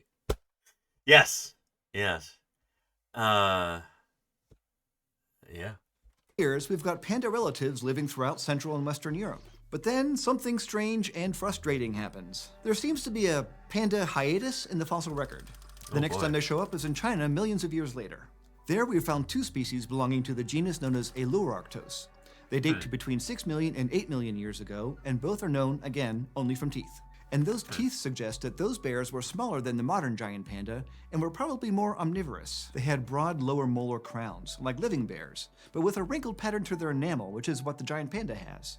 So their teeth look like a transitional step between those of more typical bears and those of the highly specialized panda. Then, about 2 million years ago, we finally find the earliest known fossils of bears that truly belong to the same genus as the modern giant panda, the genus Ailuropoda. These fossils come from cave sites in southern China, and the most complete of them is a skull that has a lot of similarities to the skulls of living pandas. This fossil panda was smaller than its modern relatives and maybe had a less powerful bite, but it also had extra cuspy teeth that were specialized for breaking down fibrous foods. But experts aren't sure about when pandas adopted the habit they're most famous for, relying on bamboo as their main source of food. One recent study compared the isotopes of carbon and oxygen preserved in the tooth enamel of modern and ancient pandas. Carbon can tell you about an animal's diet, while oxygen can tell you about the climate it lived in. And the carbon values suggested that ancient pandas were herbivores by at least 2.5 million years ago. But the chemistry wasn't a perfect match with modern bamboo-eating pandas. The teeth also had a much wider range of oxygen values, which means they probably lived in a lot more different kinds of environments than pandas do today. So it looks like ancient pandas had broader diets and were more ecologically flexible than their living descendants. But modern pandas are definitely all about that bamboo, which again for a bear is just really weird. See, the giant panda has the GI tract, the digestive enzymes, and the gut microbes of a carnivore. It doesn't have the multi-chambered stomach of cattle or produce enzymes that other herbivores use to break down cellulose, which is a key ingredient in bamboo and other plants. So for a long time, the panda's diet was considered a sort of evolutionary riddle. But a paper published in 2019 seems to have figured out how they've been able to survive on a mostly bamboo diet. Researchers sampled the shoots and leaves of the different kinds of bamboo plants that a select group of pandas was eating throughout the year. Then they sampled the bear's poop for a before and after picture of the nutrients that they were taking in and what they were putting out. And the researchers found that, at the molecular level, the panda's diet looked more like a carnivore's than an herbivore's. Specifically, their ratio of macronutrients, like proteins, carbs, and lipids, resembled those of meat eaters. It turns out that pandas switch which type of bamboo and which parts of the plant they eat throughout the year to maximize protein and minimize fiber. So the percentage of energy that they get from protein is actually equivalent to the diet of wolves. Pandas are basically vegan gym bros. So maybe the transition from an omnivorous bear-like ancestor to the gentle bamboo eaters we know today wasn't such a stretch for the giant panda after all. From its early Miocene origins near the base of the bear lineage, the giant panda has come a long way. Taxonomically, it went from a red panda relative to a true bear. Geographically, it went from its ancestor's first appearance in Europe all the way to the mountains of China, where it survives today. Physically, it went from a dog-sized omnivore to a, well, bear-sized herbivore that still packs in the protein in a very unexpected way. If the evolutionary history of the giant panda remains kind of fuzzy, its future isn't very clear either. It was once considered to be on the brink of extinction, but in 2014 there were more than 1,800 counted in the wild, a viable but still vulnerable number. Those false-thumbed, bamboo-eating mammals of central China are the last remaining characters in the story of the world's most unbear-like bear. Pretty cool stuff. Here's a link to that video right there. Excellent. PBS Eons. Just quality stuff again and again and again. Gotta love them. But yeah. 1,800. Yeah, that's not very many left in the wild. Interesting. Yeah. Anywho, while we're on the subject of animal classification, phylogeny, and everything else, why don't we do a quick game of Metazua here? It's been a while since I've done one of these, a few days, but let's do it. It's about to reset in an hour, so yeah, let's type in panda for this. This game is, if you've never seen it before, it's a lot like that word guessing game Wordle, except this one is for animals. The way that it works is you guess an animal here. And, nope. Giant panda. Guess. That's not working.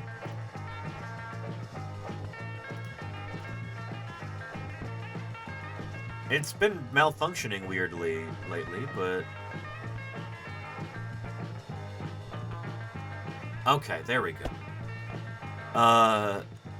So the way this game works is it'll show you the most exclusive evolutionary group that includes both your guess and the mystery animal. And in this case, it's amnios. Let me show you what that means. Amniotes are non-amphibian tetrapods. So that's basically reptiles, mammals. No, reptiles and mammals. Amniotes. Reptiles and mammals. Reptiles, like crocodiles, snakes, and birds. Mammals, like lemurs and possums, and etc. And so, what this tells us is that it's not a mammal.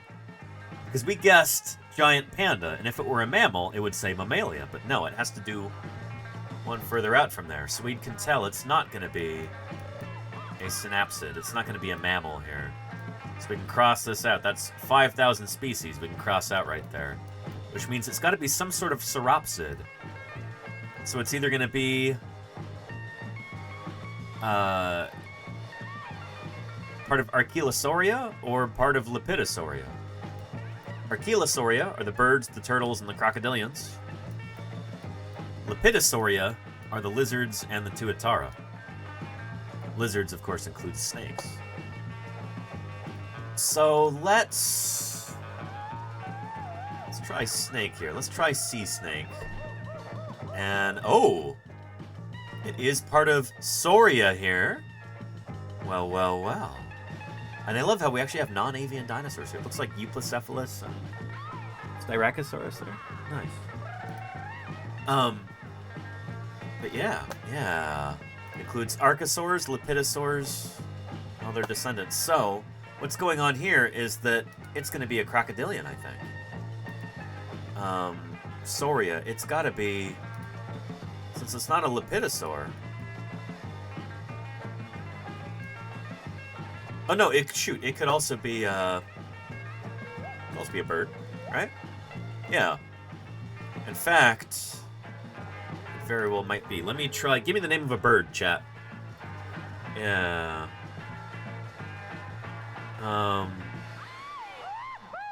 But yeah. Oriole. Let's try that. What is wrong with the game today?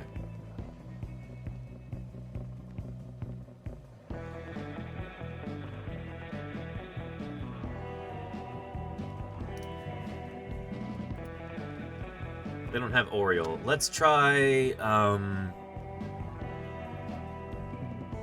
know.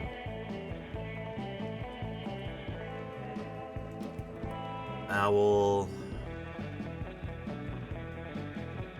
Terrence Chris says robin. Let's try robin. Let's see if it gives us a European or American robin here. And it is being remarkably slow.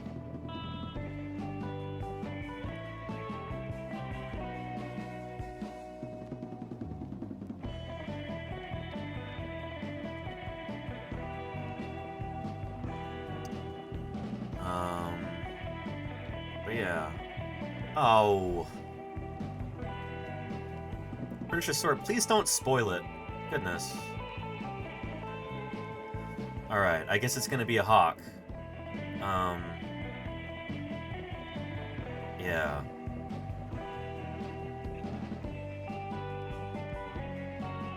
Well, that kind of ruins it.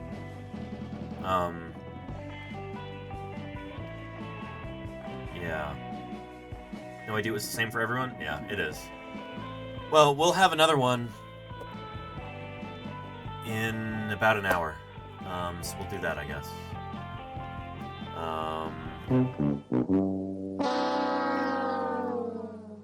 That's okay. Let's get rid of some of these tabs. And see what else we've got. Yeah.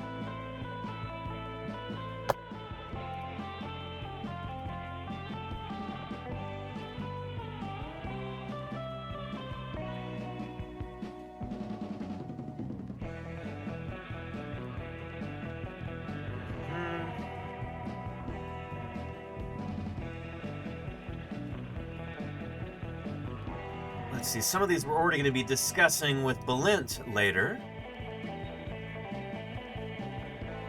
But while we're talking about mammals, and mammal ancestors, let's get into this. Let's dive into some fossil news here.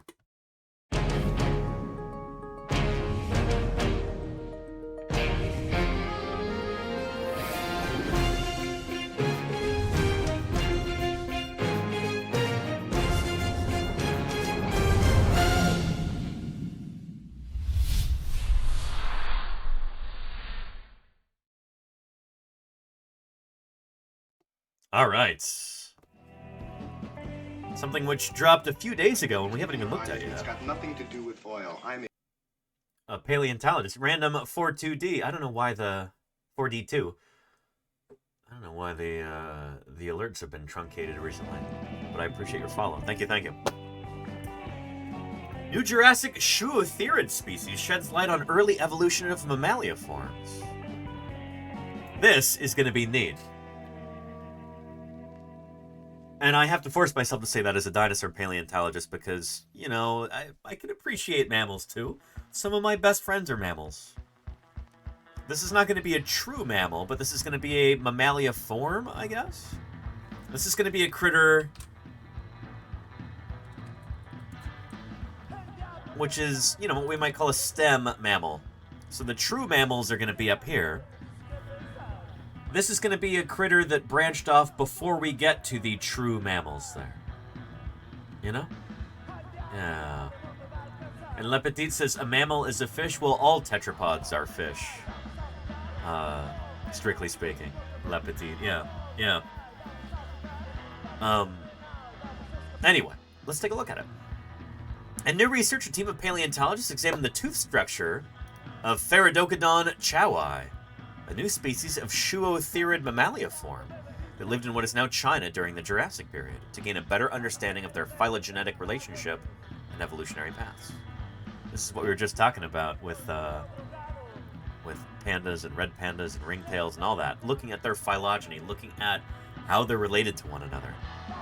We don't have DNA from these animals, so you got to do it through morphology. Castor Dreamer says, looks like a toothy shrew. To be fair, most of the mammals that lived during the Mesozoic, mammals and mammalia forms, they looked like shrews or voles or just little fuzzy guys. Our study questions current theories and offers a new viewpoint on the evolutionary history of mammalia forms, said Professor Patricia Vickers-Rich, University at Monash University and Museums Victoria. We provide vital insights into the phylogenetic relationships and evolutionary trajectories of Shuotherids, little known until recent discoveries in China, by explaining the intricate tooth shapes and occlusal patterns. That's just the thing about mammals, especially Mesozoic mammals, is that teeth are their most important parts. The teeth are what we call the most diagnostic bits. The teeth are what evolved the most quickly, and they've got the most information on who's related to who, basically. And Britishosaur, it's fine. Don't worry about it. Yeah.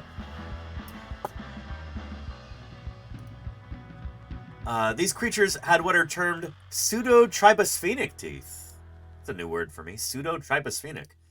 With a pseudo-talonid, basin-like structure, located in front of the trigonid and lower molars, unlike the tribosphenic pattern seen in current Therian mammals, where the talonid is located behind the trigon. This unique tooth pattern has hindered our comprehension of Shuotherid relationships and the first steps in the evolution of mammaliform species, Professor Vickers-Rich said. They've got 2 skeletal specimens. They were able to more fully analyze the dental structures using a variety of analyses, which suggested that the Shuotherid dental structures appear to be very similar to those of Docodontans.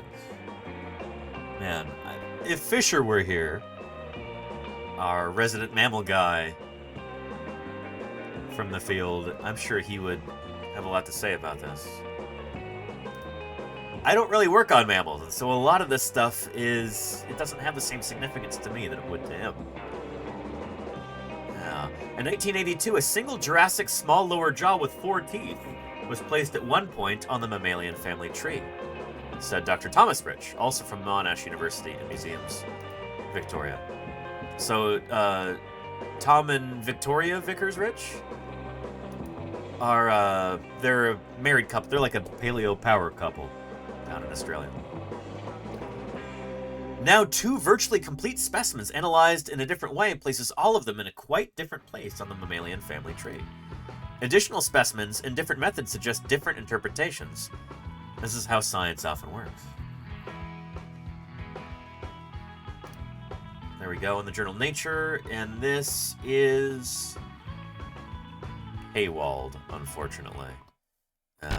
Access denied. But that's okay. Interesting stuff.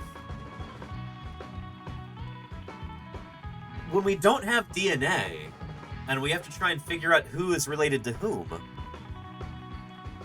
it can get tricky. You have to do what we call cladistics, usually. We've talked about this before, but maybe we'll get into it again real quick here.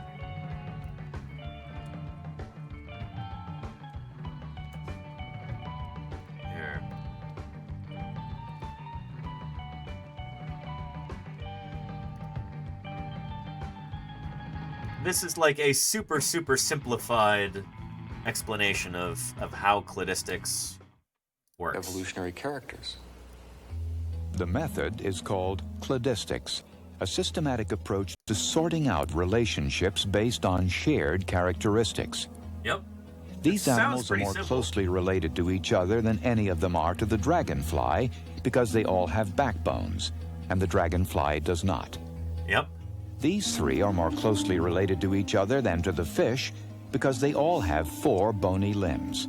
Yep. And these 2 are closer still because only they have feathers.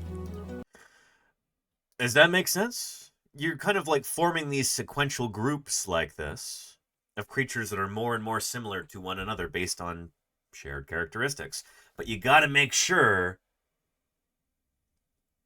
that you've got the correct characteristics that you're looking at. You got to make sure that those characteristics actually mean something about the ancestry and relatedness of these creatures. If you just group these together by, like, presence or absence of wings, then you would say, oh, well, a seagull must be most closely related to a dragonfly. And they could both fly, so they must be the closest relatives of each other. And the ostrich must be, like, a closely related outgroup, because it also has wings but can't fly. That's completely wrong. Because you're basically like looking at different characteristics that are not actually informative for the relatedness of these creatures. So you got to be really careful about which characters you pick, Yeah. And it is still called comparative zoology, British Azure, yeah. Except nowadays it's kind of computer enhanced comparative zoology. The results are plotted on a branching diagram called a cladogram. Yeah. Most of the features that you have are inherited from very distant ancestors.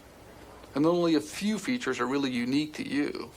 And if we wanted to find you plus your descendants, we'd have to use those unique features that arose just with you and are carried on by your descendants, and not the features that you inherited from very distant ancestors. You wouldn't want to say you're related to an ape because both of us have 5 fingers. Because, gee, so does a lizard, so does a turtle. All right? You'd want to say that we're related to the great apes because we both lack tails, and we're big. There's a bunch of other features. To find features, the closest relative of birds, Gautier programs his computer with hundreds of characters that, in his judgment, are found in modern birds, Archaeopteryx, dinosaurs, and various reptiles. Yep. And so sometimes you might code hundreds or even thousands of different characters, and they might be really, seemingly esoteric things. It might be a, particular orientation of the zygapophyses on a vertebrae. It might be, different proportional lengths of different bones in the skull or something like that. There's all different kinds of different morphological characters, and the idea is the more that you have, hopefully the better off you are. Because hopefully you'll be able to, you know, even if some of these characters are garbage, when you get enough of them, hopefully a pattern will start to emerge that will be robust and will actually show you who's most closely related to whom. Yeah. The computer then sorts through all the evidence supplied by Gautier to determine who's most closely related to whom. And there it is. The computer says that Archaeopteryx' closest relative was Deinonychus, which was itself derived from other dinosaurs. And birds are the continuation of that line. Anyway, cladistics.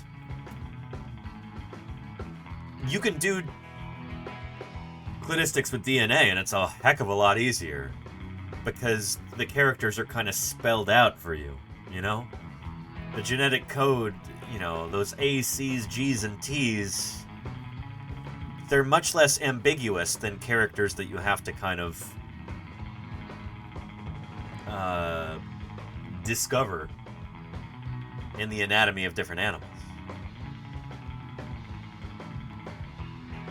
So yeah. This comes as no surprise to Gautier. Yep. Anyway.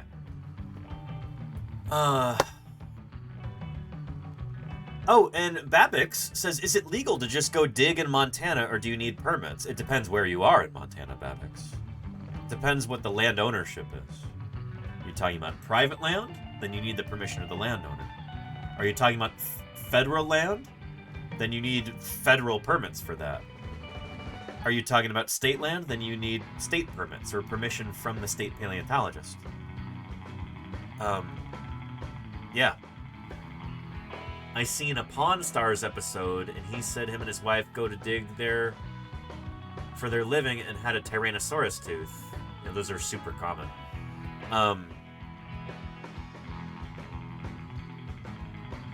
Yeah, there's a lot of there's a lot of poaching of Tyrannosaur teeth on public land in Montana. I've personally called the authorities on poachers that I've seen out in the field before.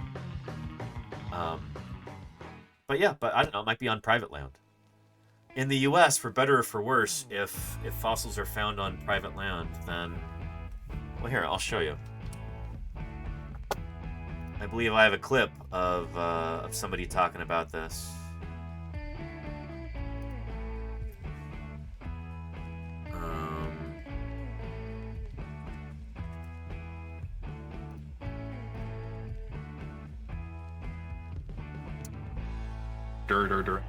Let's see here.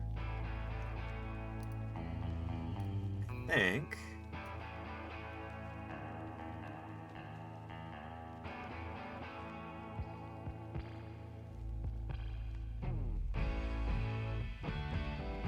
Here we go.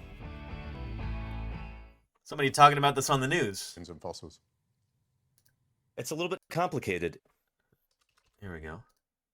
For a while to study, and then you get it back. And that's a good way of doing it. Let me just go back to Danny for a moment.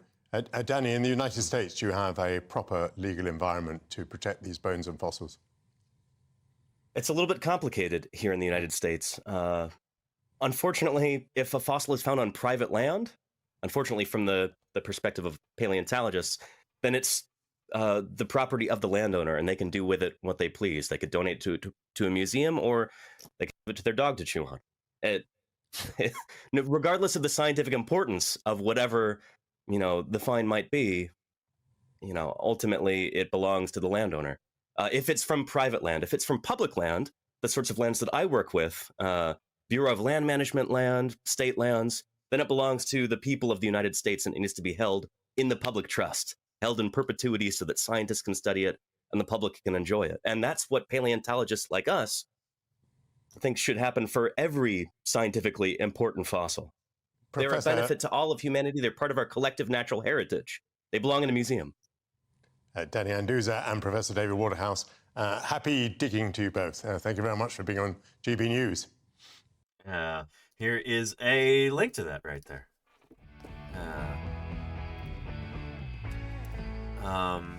Got to talk to somebody who is almost prime minister, says British Sora.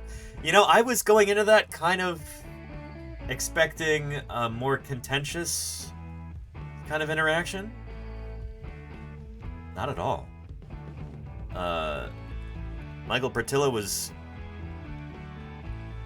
on our side. He was on the side of science. And I don't know. Respect. Respect is what I'll say. Anyway. Red Bulwark, recent YouTube video on animal life may be much older than previously thought. I haven't seen that, Red Bulwark. No. No. I've seen some indication of that in the literature, though. There's some stuff from... what was I? Australia, I think it was? But yeah. Yeah. Anywho. Yeah. And I think we had another question in here. Oh, Babix, I hope that answers your question. In private land, the fossils belong to the private landowner here in the U.S. Regardless of how scientifically important they might be, a landowner can do whatever he pleases with the fossils that are from his land. Could be the most scientifically important dinosaur ever found, and he can grind it up into gravel if he wants to. There's no legal protections for fossils on private land in the U.S. Timmer's Crutch, thank you for the 3 months of support. I found $6. Thanks, Danny. Knowledge is power. Thank you for the 3 months of support there. I appreciate it, Timbers. I do. Thank you. Yeah. Anyway, if vertebrate fossils, the fossils of animals with bones, are found on public land in the U.S., that's state land, that's federal land, that's Park Service land or Army Corps of Engineers land, any kind of federal land like that, then those fossils belong to us, we the people. And they need to go to a museum. Because those are part of our collective natural heritage. You know? They're part of what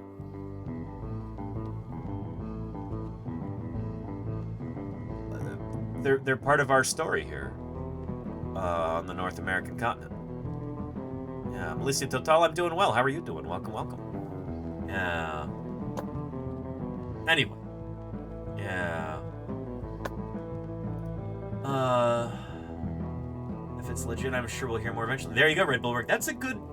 I like that attitude.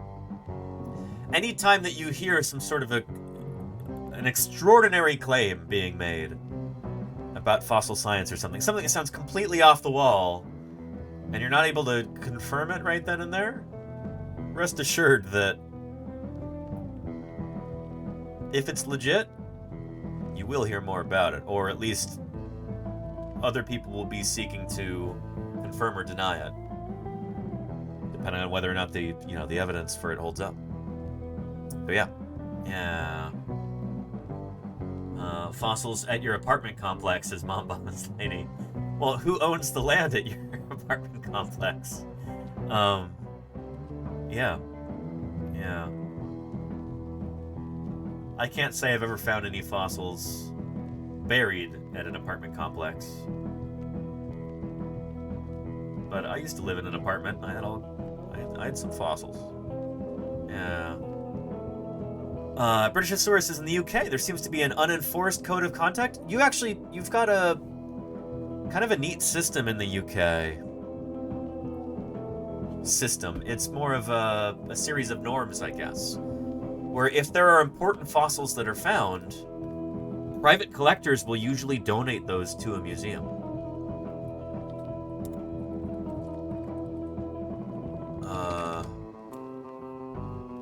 Here. Like in this case. Right here, we'll say. Over the course of weeks, the rest was And hopefully this won't get me copyright nuked when this goes up on YouTube, but you know what? Let's reverse it just in case. Now to the story. George from New York, thank you for the 21 months of support. Now at tier 2. Thank you, George. I really appreciate that. Thank you, thank you. Good stuff. Thanks for keeping me online for the past 21 months.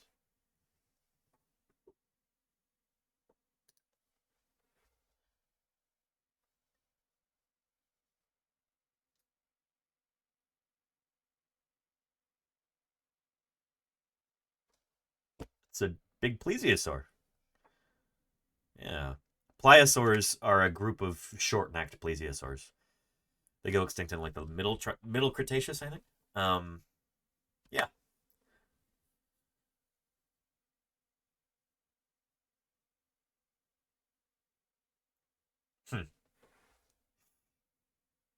Look at that. Oh. Gorgeous.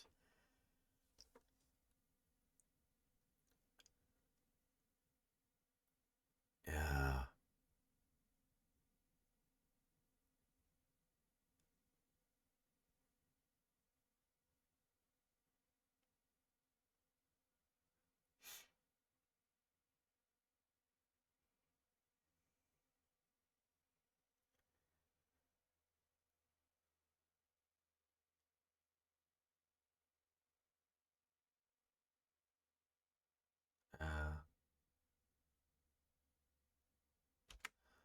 And George from New York, oh shoot, off Twitch and ending all subs. Best of, well, I appreciate your support. Well, you've been giving it, George. Thank you, and best of luck to you with you and all of your endeavors.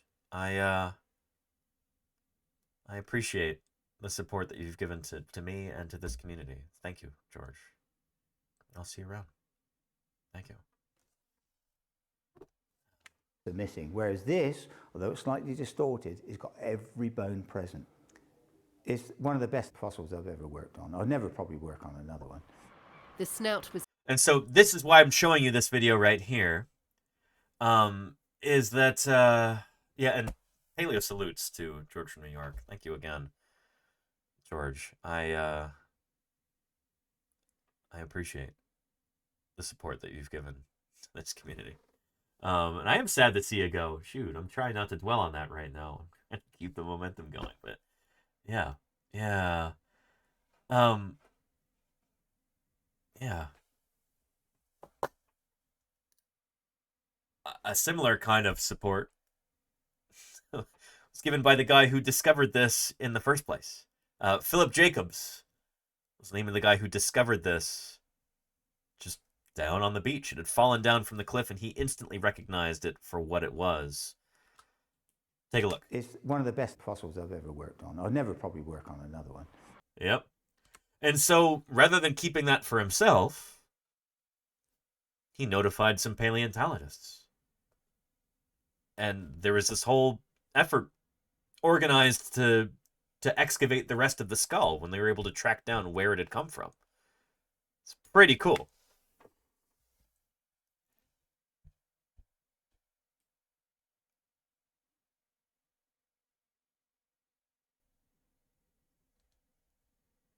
And biblical statement? Go for it, Mom Boss Lady. Yeah.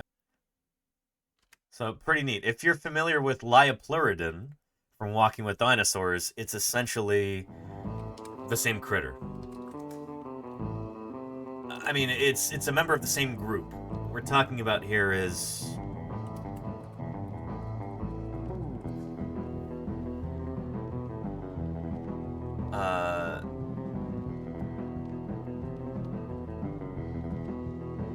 yeah, they are here we go.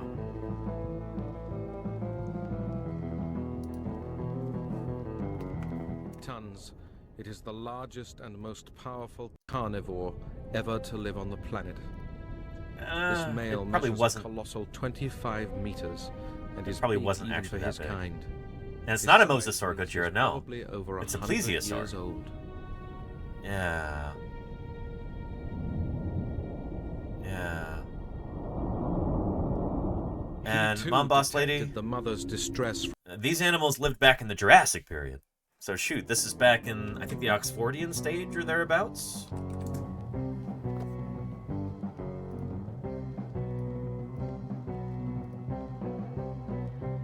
So, yeah, Oxfordian or Kimmeridgian, I would guess. Could be earlier than that.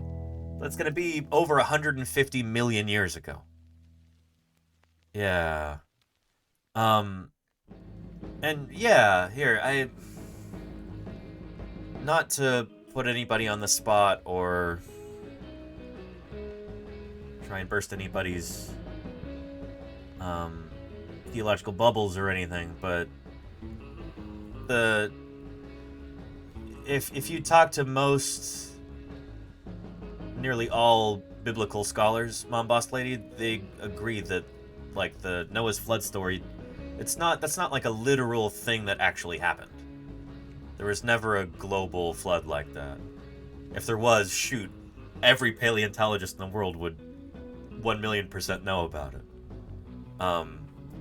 It doesn't fit at all with anything that we know about the world around us, not just from paleontology, but geology, biology, zoology, chemistry, all kinds of stuff. So yeah. Really, the point of the book of Genesis is not to be like a historical or geological textbook. That's not why that book was written. So yeah. It's yeah.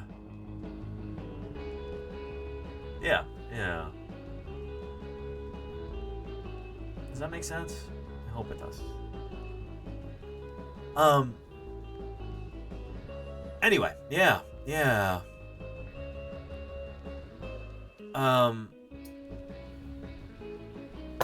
Let's see. There's that shale. I'm not sure what kind of rocks those are. But here, let's continue with Liopluridon for just a minute. From a distance, Liopluridon has a directional sense of smell. Myosaurs always ate their vegetables. And play in the mud. Thank you for the follow. I appreciate that. Welcome. Separate chambers in his nose work Thanks in for the following. same way as a pair of ears, pinpointing exactly where a smell is coming from. A sophisticated tracking device, steering the largest carnivorous jaws ever known. And no worries, Mom Boss Lady. Yeah, it's good to have you here.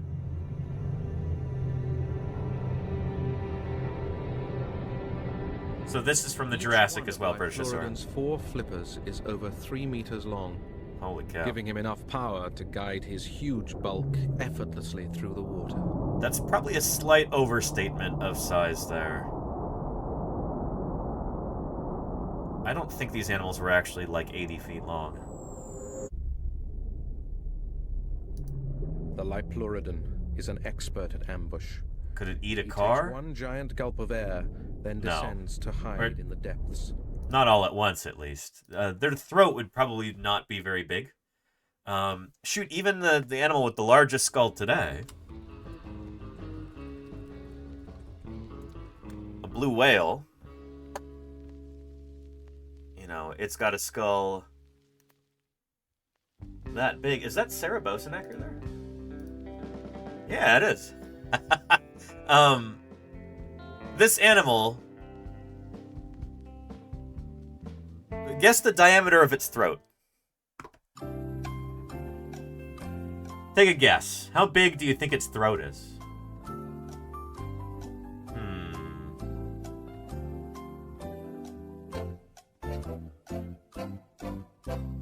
A 15-meter diameter throat? That's pretty big. Yeah.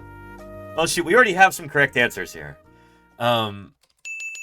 Yeah, it's got a throat about the diameter of like a grapefruit, or maybe smaller. So like this animal could potentially choke on a grapefruit. So don't try and feed grapefruits to blue whales. Cut them up first, you know? Cut up the grapefruits, don't cut up the whales. These animals are still endangered. So yeah, they're filter feeders. They're feeding on krill. You know, tiny little crustaceans that they can they're so small they can basically drink them up. An animal like Liopluridon, its throat would be bigger. There, he can hold his breath for over an hour. But not big enough to swallow a car. Maybe maybe they could swallow me whole, I don't know. But, yeah, probably, actually. They could probably swallow me whole, but not a car.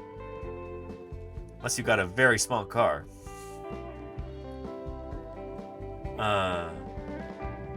But yeah.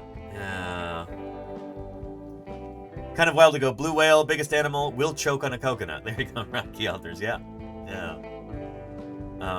They could swallow a toy car, yeah, but don't try it at home, Charlie's Dragon. I wouldn't recommend it. Anywho, cool critters. That's Emily Rayfield. Yeah. I'm citing some of her papers in the current manuscript I'm working on.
Pretty cool stuff.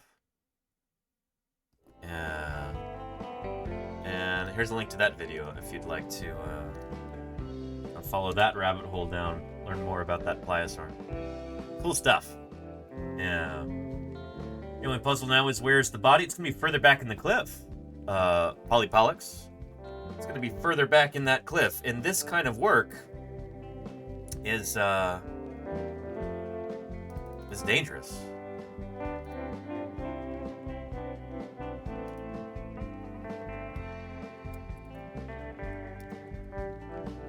Here, maybe I can find part of that documentary for you. And we can watch that clip, perhaps? Let's see if I can track that down.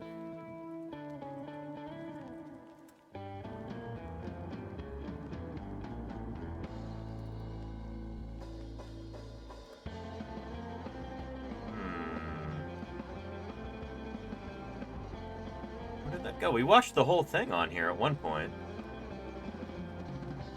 I'm not sure where it's gone. Huh.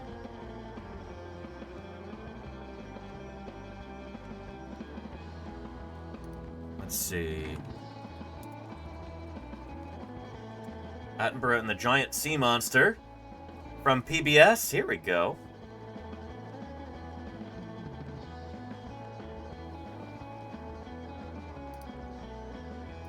Just found something quite extraordinary. Look at those teeth.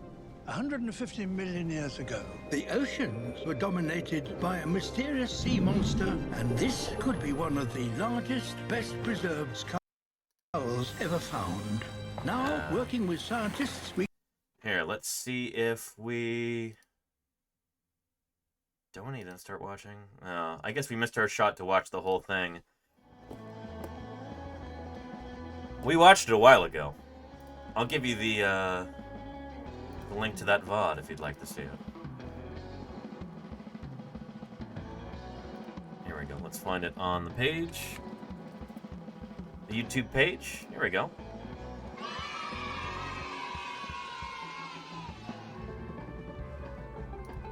And that's odd. Why is this only 27 minutes long? Oh, the rest of it must have been copyright struck. Ugh. That's frustrating. Oh well. Yeah. Anyway. But yeah, somebody was asking about Tennessee. I've only ever been to Tennessee a couple of times. I've never done any fossil collecting in Tennessee, but there will be cool stuff there. Thank you, Chatters Diagonal and Cass, for answering this. According to geological maps, the middle of Tennessee has Ordovician period rocks. A lot of mollusks. First land arthropods. Yeah, Cass. Yeah. Mom Boss Lady wants to know if there are any interesting fossils to be found in Alabama. There are a few. There are ancient fossil whales from Alabama, if memory serves. Like Basilosaurus, I think. Yeah, Alabama's state fossil is Basilosaurus, which is not a dinosaur, despite its name. It is a whale. Basilosaurus. Yeah. In 1984, the Alabama state legislature designated Basilosaurus cetoides as the Alabama state fossil. Yeah. Where were they found in Alabama, though? Not totally sure.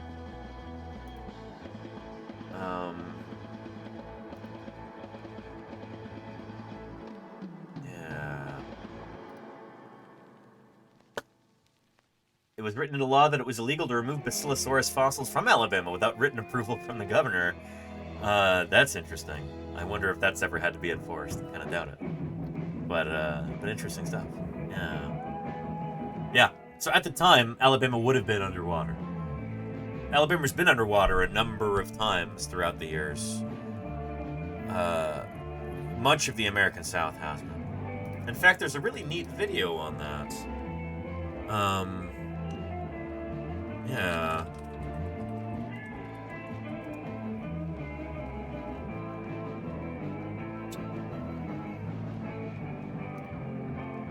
Let's see.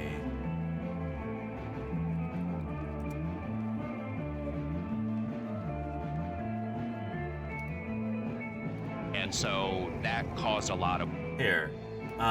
Maybe we'll get into this briefly. I don't know if we'll watch the whole thing. But yeah, here. Take a look at this. It's basically what we're looking at is a massive graveyard. It's the ghost of oceans past, essentially. Yep. I've never seen anything like this before. Picture this. 100 million years ago, a lot of the southern U.S. was underwater. Including The Alabama. geology created by this ancient ocean played a starring role in the story of cotton, and as a result, in the events that shaped African American history. How did ancient rocks shape the legacy of slavery in our not so distant past? Yeah. And how are these stories being revealed today through modern science? It's really I'm wild evolutionary sometimes. biologist Shane Campbell-Staton, and this is Human Footprint. It's really wild sometimes how like ancient geological history can shape events and economics and politics and things today. Events that happened hundreds of millions of years ago sometimes echo through all that time until the present and mold and shape our present lives. This is one of the reasons why paleontology is so important to understand. But yeah. And let's see. Polypollux says, is the UK mostly aquatic dinosaurs? So Polypollux, they're basically, what you're thinking of as aquatic dinosaurs are not actually dinosaurs. I betcha. We're talking about critters like these, many of which are found in, along the Dorset coast. You find short-necked plesiosaurs, like our pliosaur that we just saw. They're long-necked plesiosaurs, ichthyosaurs. None of these are dinosaurs. These are all marine reptiles. So they come from different branches of the reptile family tree. Not a single one of these that you see in this image is a dinosaur. None of these are dinosaurs. This guy here is a kind of lizard. That one is a kind of crocodile. Dacosaurus is a marine crocodile. Nothosaurs are a weirdo group of reptiles that don't have any descendants today. Same with placodonts and ichthyosaurs and plesiosaurs, for that matter. But none of these are dinosaurs. Yeah. But there are a number of other dinosaurs from the UK, Polypolex, and here, I'll...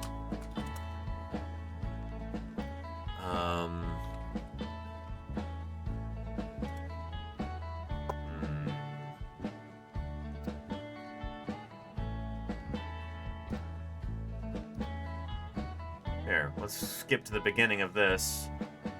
We'll talk about British dinosaurs another time, more in depth. But for right now, take a look at this. Play. It's just to whet your appetite here.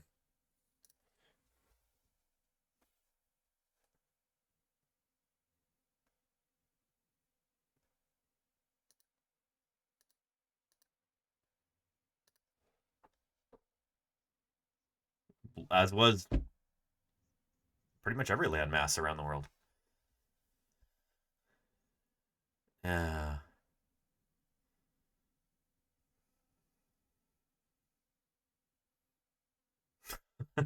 So goofy.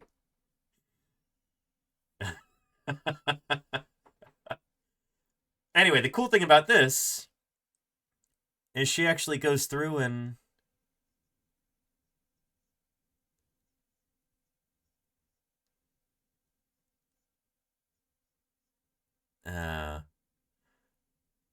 so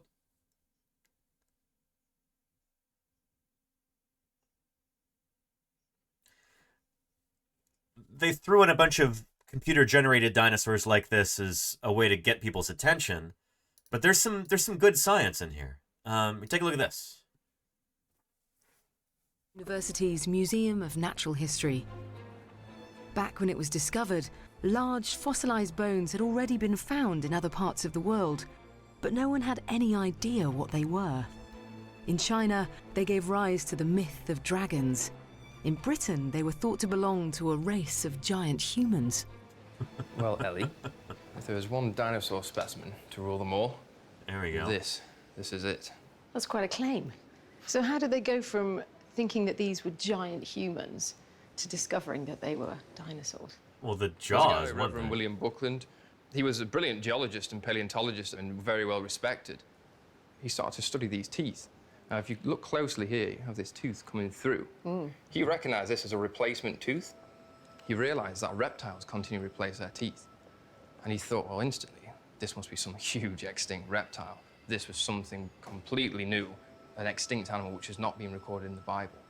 That's controversial for a man of the cloth, then. This must have challenged quite a lot of ideas for him at the time, because indeed, this was something completely new. In 1824, Buckland named this find Megalosaurus, which means great lizard. It's the world's first ever recorded account of a dinosaur. However, the term dinosaur had yet to be invented. If I carefully move Wouldn't be until 1842. See how big this animal is. It's huge, isn't it? Yeah, put this huge skull together. Yowza, that's a Gives big you a good animal. idea of the size of this beast. I mean, Yeah. that's immense. Pretty fearsome predator. And it's British too. Incredible. Pretty cool. Pretty cool. I happen to have that right here.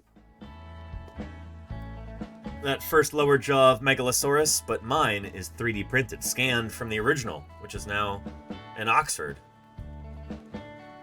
Which I think is where they were filming this. Yeah. Sorry, we get proud about that stuff. You know,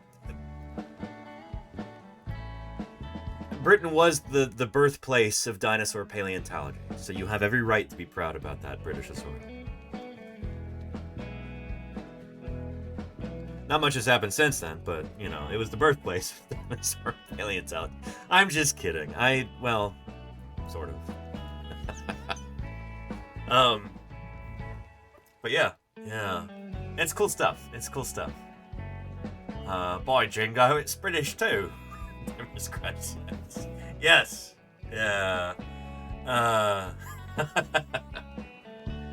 Anywho.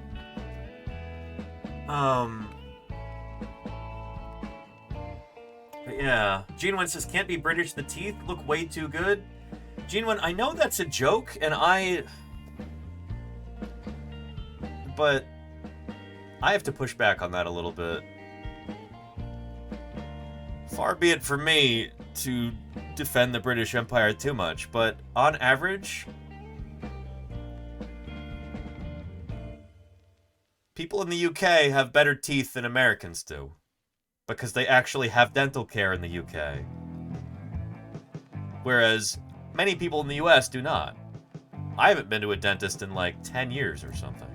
Probably long. 9 years. 9 years. It's shocking the number of Americans who just do not have dental care. Yeah. Yeah.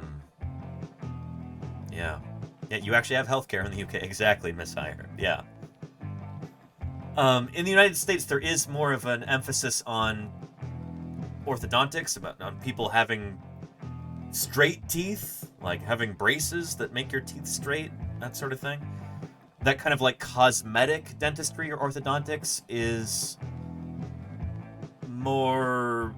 There's more value placed on that here in the US than there is in the UK, but in terms of actual like dental health, people actually having teeth into old age and, you know, everybody being able to get dental care. I'll put it this way. My old crew chief, who's from the north of England, from near Manchester, he's got his green card here in the US now. So he's an American resident, United States resident, but not a US citizen. And, you know, he married another paleontologist. She's from Florida. She's an American citizen. He could have applied for citizenship. He said no. He didn't want to. It was a very practical consideration for him. Because if he ever needed some sort of if he ever had a medical emergency, he could just go back to England and get treatment for it. Rather than risking bankruptcy trying to get treatment here in the United States. So, yeah. And I think he goes back like once every couple years to get dental care and stuff, because especially in North Dakota where he lives, that's not it's not easy to get. So yeah. And if dinosaurs had not died, I imagine that mammals would still be small creatures like this, living in the nooks and crannies of their world, and we wouldn't be here. Jadankus, thank you for the follow, and welcome to Paleontologizing. It's good to have you here. Thanks for clicking that follow button. Yeah. Yeah. And British Historian says, yeah, no one gets those pearly whites in the UK, but everyone goes to the dentist 2 times a year. There you go. I've literally not been to the dentist in like almost a decade at this point. I'm lucky that I have naturally pretty robust teeth. And I try and take good care of them, but I've not been to a dentist since, I think, 2015. Yeah. Yeah. And there you go, Charlie's right. See, and again, in Norway, you've got a good system there. I can tell this is a cool channel. Thank you, Judankus. I appreciate that. Yeah. All but one of your teeth? Nice, Jerry Rick. Shoot. I worked with people in the US. Back when I lived in Montana, I had a coworker who was in her mid-30s, I think. No teeth. She had to have them all removed in like an emergency procedure, and I think she had to declare bankruptcy because of that. Wasn't good. Wasn't good. Yeah. Anyway. Yeah. Oh, and yeah, you're talking about the Robert Plot specimen, British Asura? Yeah. Yeah. Might be from this same animal or a very similar one. I don't think it's from the same exact individual, but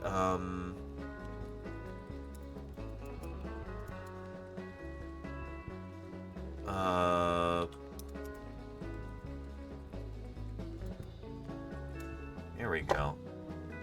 Robert Plott's lost dinosaur bone. There we go.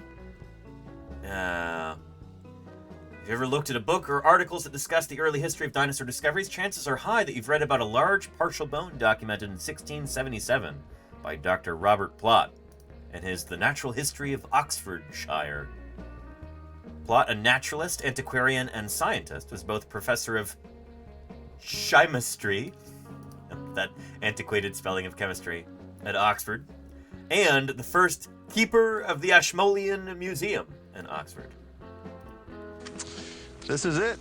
This is the horizon which marks the extinction of the dinosaurs. Well. Below this level, and out in here, there are dinosaur fossils. Above this level, on these rocks, there are no dinosaur fossils. So I'm actually standing on the level that marks the extinction of the dinosaurs. Bag of Silly. Silly and their 8 raiders have stumbled below that level. How are you doing, Silly? How was your stream? It is great to have you here. How are things? Tell me how your stream went. I want to hear all about it. It's like you were doing something called Super Mario World.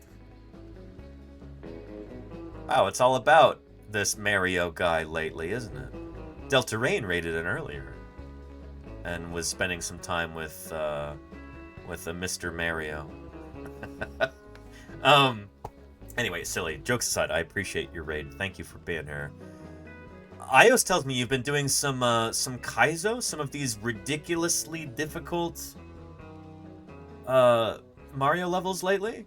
How's that been going? And Mythunderay, how are you doing? Is it true that frogs are dinosaurs? No, frogs are amphibians. They're from a totally different branch on the Tree of Life. 8, we have the Tradoon. Tradoon. And Jerry Sam, holy cow, this is going to be a long message. But thank you, J Sam, for the 10 months of support. I appreciate that, Jerry Sam. Thank you. Yeah. 10 months is a long time, and I appreciate your support for that, J Sam. Thank you. Delta Rain says she's a natural. Well. I'm glad it's been going well, Silly. I'm glad it's been going well.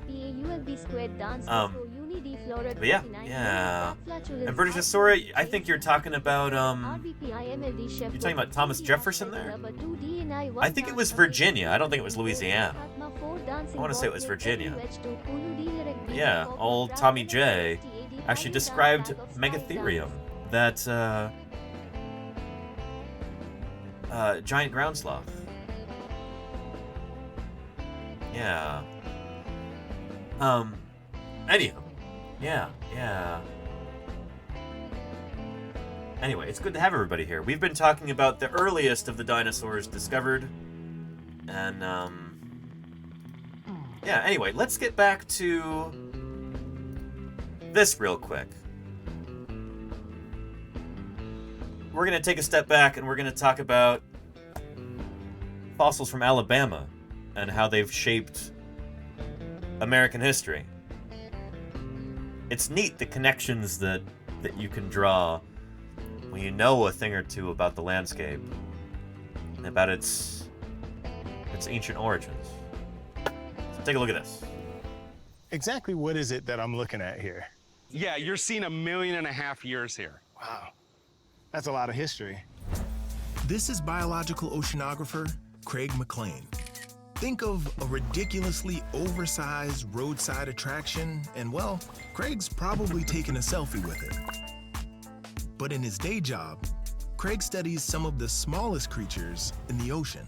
Yeah. So let's go back to about 135 million years ago. We're at the beginning of the Cretaceous period. And why are they using this? I know they're using this because it's royalty free, but this is literally from 1925. You know, you could try and find something that's less than 99 years old. So at this time, anyway, the climate's warm, and so the polar ice caps are melted. This is all what we call shallow seas. Okay, yep. So the Gulf, like, it extended much farther. That's right. Very much so. We would be a couple 100 feet underwater. And so that caused a lot of, like, plankton production in the waters near the coast. And among those plankton were microscopic algae with calcium carbonate shells. Diatoms. There's so many of them that the zooplankton can't eat them fast enough. So a lot of it is just sinking to the seafloor. Over millions of years, layer upon layer of those tiny shells were compressed under their own weight into chalk. Every foot that you see there is about 18,000 years. What happens here is this is so packed and so dense that it doesn't allow water to drain out of it. And cool, Mom Boss Lady, neat. After the Cretaceous seas retreated, this region became grasslands. And for millions of years, decomposing plants and the nutrients they contained built up on top of the chalk layer. Yep. The result? A band of super productive soils that traces the ancient coastline. Miss Hire says the White Cliffs of Dover are made of these. Bingo. Yeah, also made from calcareous shells of ancient planktonic organisms. Diatoms, mostly. By the way, let's get a shout out for Diatom's Attack, by the way, who is a diatomist. He studies diatoms, both extinct and living. Does a lot of stuff under the microscope here on Twitch. So, yeah, check out Diatom's Attack. Anyway, you'll see why why those ancient diatoms dying there have helped shape parts of American history in a minute. That is what's known as the Black Belt because of these dark, rich, organic soils that are now at the surface and have led to a plant and crop production. There's a Yeah, so the reason why the American South like this turned out to be such a fruitful place to grow cotton is because of what happened during the Cretaceous, where you had all... I'm just going to recap this part because it's really, really important to understand. I know it kind of flew by. So we're going to review this real quick here. Yeah. is so packed and so dense that it doesn't allow water to drain out of this. After the Cretaceous seas retreated, this region became grasslands. And for millions of years, decomposing plants and the nutrients they contained built up on top of the chalk layer. So the chalk layer is, you might call this like an impermeable layer if you were like a petroleum geologist. Basically, a lot of the stuff cannot leach down through this because it's so dense and chalky. And so that's why you get this soil that builds up on the top. Does that make sense? Yeah. And you didn't think diatoms went back that far? I think they do, Diagonal. I think diatoms go back to, like, the Triassic, don't they?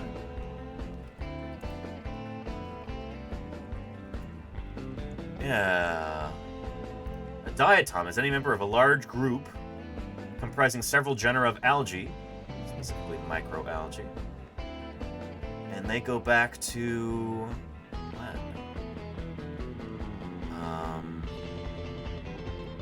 evolution and fossil record. Oh, the earliest known fossil diatoms date from the early Jurassic. Okay, so a little bit later than I thought. But they're definitely around during the Cretaceous. Although the molecular clock and sedimentary evidence suggest an earlier origin than early Jurassic. Okay, maybe that's why I thought that. Yeah. Anywho. Those ancient critters dying en masse. Billions and billions and trillions of them dying, forming these limestone chalky layers like this, are what led to the rich soils of the American South. The result? A band of super productive soils that traces the ancient coastline. Yeah. That is what's known as the Black Belt because of these dark, rich, organic soils that are now at the surface and have led to a plant and crop production. There's a lot more cotton production, and it could be 10 to 20 times. Basil says diatoms are used in swimming pool filtration. They're used in a lot of stuff. A lot of cat litter is made of diatoms. Diatoms are also used by brewers in making beer. They're used in toothpaste and stuff like that.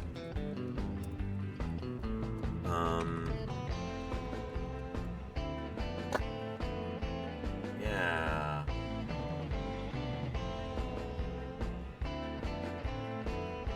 Let's see. Let's jump into this real quick.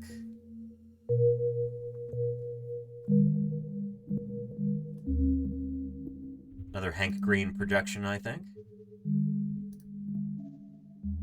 In 1703, an anonymous Englishman, known to history only as Mr. C, wrote to the Royal Society of London to report on a peculiar observation he'd made using only a simple microscope.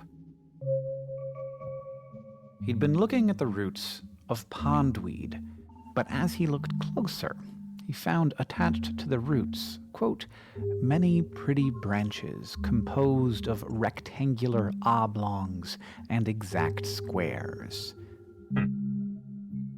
At first, he assumed that these geometric attachments must be salt crystals, but the more he experimented and looked through his microscope, the more he realized there might be something amazing going on here. These tiny, beautiful shapes seemed kind of plant-like. Today, with the benefit of many, many more observations and far superior equipment, we know that this 18th century letter is one of the earliest descriptions of a diatom, a photosynthetic, unicellular algae that can become so plentiful that oceanic blooms of these organisms, which we cannot see individually without a microscope, are nonetheless visible from space. Pretty cool. Pretty cool. But we wouldn't be talking about diatoms if we needed to be in space to observe them. You can... Flying Spaghetti Monster says diatom species and ratio are used in forensics to determine the origin of water. Seems even water bodies have unique diatom species and ratios. Yeah. Find these tiny organisms just about anywhere that has water and light. So not just in the ocean, but in fresh water. Looking at them through a microscope, you might understand why microbe hunters are so fond of them. They have been called the jewels of the sea. Those beautiful outer shells are called frustules, and they set diatoms apart from every other living creature. Unlike the organic cell walls and membranes we associate with most cells, frustules are made out of inorganic silica, enclosing like the glass. cytoplasm of the diatom in what is basically glass. Yeah. Silica shells take less energy to make and maintain compared to their organic counterparts, but they do come with a trade-off. Glass is, well, it's glass. It's hard to expand if you're a unicellular organism trying to undergo asexual mitosis when your cell is enclosed in a rigid, inorganic material. Instead, when diatoms divide, the daughter cells take the old frustule and divide it between them, which means that the daughter cells are both going to be smaller than their parent, and they are never going to grow any bigger. I didn't know that. And as diatoms keep dividing, the daughter cells keep getting smaller and smaller. Really? If this goes on forever, the diatom will get so small that it cannot survive. I did not know this. That's wild. But diatoms that are starting to get too small can avoid that fate through sexual reproduction, which is a kind of refresh button that lets them construct a new frustule for a larger daughter cell. And there you go, For the British most Sewer, part, yeah. Diatoms can't actually move. They just go wherever the water takes them. Kind of like a plant. But some diatoms are able to glide along a surface using a slit in their frustule called a raphe. This allows them to secrete mucus that sticks to a surface. But how does that mucus help them move? We don't know. We can see that they move, so they must be able to, and we can see that mucus is always left behind when they do it, but we don't know the exact mechanism of how it works. And that is music to the ears of a scientist. Anytime we don't know how something works, that means someday somebody is going to discover that through some clever means, and it could be you or me, or it's really cool to think about. You and I, of course, move using muscles, and the molecules responsible for that in us are actin and myosin. Here's a wild thing. In 1999, some scientists put actin-disrupting compounds in solution with diatoms, and those diatoms lost their ability to move. So while diatom motility remains something of a mystery, these tiny jewel-encrusted algae move using the same molecular systems as us. Pretty cool. Pretty cool. If you've been looking closely, you might be wondering what these bubbles are. And if you are, we hope we can surprise you. Those are oil droplets, and they store energy for the diatom when they might be having trouble finding light or their usual nutrients. These little organisms are so good at creating this fatty oil that scientists have wondered whether we might use diatoms as tiny factories that turn sunlight and carbon dioxide into fuel not just for them, but for our future airplanes. Interesting. It might be tempting to think of these cells just as little microscopic jewels, just something nice to look at. But they also have a huge impact on our world. They create so much oxygen, for one. All of the photosynthesis being done on Earth, around 1/5 is done by diatoms, which puts them on par with all rainforests on Earth combined. Yeah. And it means that we owe a great deal to these microorganisms, and not just our oxygen. When they die, their silica frustules sink to the bottom of the water that they're in and accumulate into a soft, chalky rock that we know better Bingo. as diatomaceous earth. That's why I'm pulling up this video. Key ingredient in beer and wine filtration, paint, and, of course, cat litter. So yes, these beautiful jewels that the unknown Mr. C spotted in 1703 Isn't that cool, Joe? don't just provide us with every fifth breath we take. They also help make our cat litter more absorbent. Which is arguably more important. And also, they're just really nice to look at. And frustules is a great word. Frustules. HD. Indeed. So thank you for coming on this journey with us as we explore the unseen world that surrounds us. So, yep. If you want to... good stuff. Good stuff. Diatoms, and they're... Well, shoot, they're also responsible for this. Let's go back just a little bit. There we go. That caused a lot of, plankton production in the waters near the coast. And among those plankton were microscopic algae with calcium carbonate shells. Diatoms, I don't think, are officially algae, but they're related. So a lot of it is just sinking to the seafloor.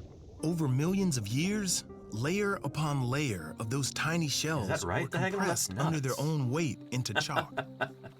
Every foot that you see there is about 18,000 years. What happens here is this is so packed and so dense that it doesn't allow a water to drain out of this. After the Cretaceous seas retreated, this region became grasslands. And for millions of years, decomposing plants and the nutrients they contained built up on top of the chalk layer. The result?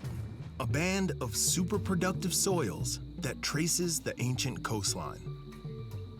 That is what's known as the Black Belt because of these dark, rich, organic soils that are now at the surface and have led to a plant and crop production. There's a lot more cotton algae is not a production. phylogenetic. It could be 10 to 20 times greater than the adjacent counties outside of this region. Cool. And so that meant that there was more enslaved people to work those plantations in those areas.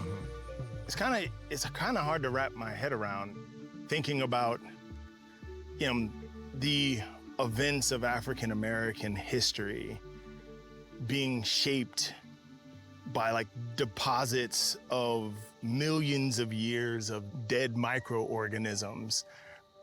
That's crazy. I know, right? The planet may have set the stage for what would happen next, but the story of cotton was written by people and the decisions they made. Algae, the lifestyle. That's a good way to put it, Dagnall. Thank you. Yeah. So this is... I love this video because it shows the kind of explanatory power that paleontology can have. you know, events that happened hundreds of millions of years ago can shape what happens today in our world. It can shape our own lives. Hello? Hey, Sven, how's it going, man? Good, good, good. How are you, Shane? Even on sabbatical in Florence, Italy, Sven can't stop thinking about the roots of global capitalism. He's written an award-winning book on the subject, and at the heart of the story is cotton. You walk into a store and you can buy a t-shirt for a few dollars. You can buy a pair of jeans for a few more dollars. You know, it's almost like the air we breathe. But this white, fluffy fiber, once we start looking into its history, that allows us to understand how the world in which we live in today came into being, with all of its possibilities and with all of its problems. By the late 18th century, the French Caribbean colony of Saint-Domingue, present-day Haiti, was the world's top producer of raw cotton. But in 1791, enslaved African workers revolted and overthrew the government, essentially bringing cotton production to a halt and creating an economic opportunity for the new United States of America. The moment when cotton comes to the United States and when the United States becomes important to cotton is the early 1790s. Just 2 years after the Haitian Revolution, American inventor Eli Whitney designed the first mechanical cotton gin, a machine that could process cotton 50 times more efficiently than a human worker. Anyway, we're not going to watch this whole thing, but I will enthusiastically hand over that link right now. You can take a look. Again, as an example of how the study of fossils and the study of Earth's ancient past has ramifications for all of us today. Systems that we exist under today, sometimes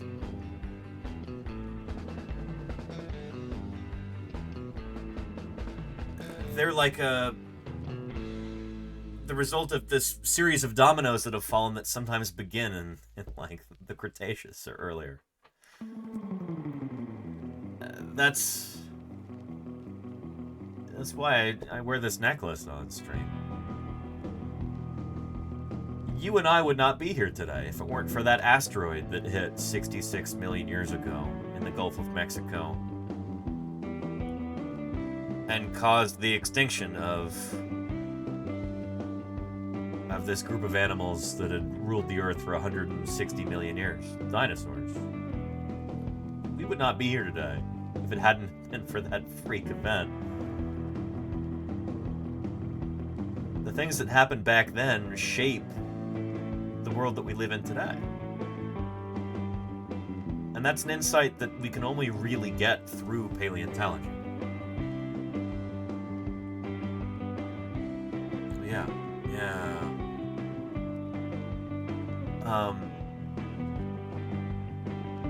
But yeah. That's interesting, Miss Hire. Huh. Yeah. Anyway, we are about to have a discussion with Balint here in a couple minutes. But first,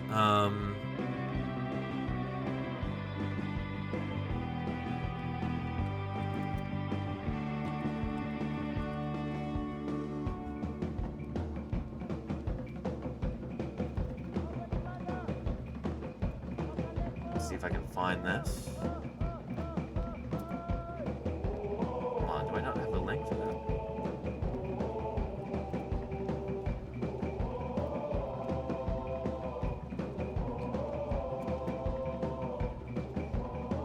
There we go.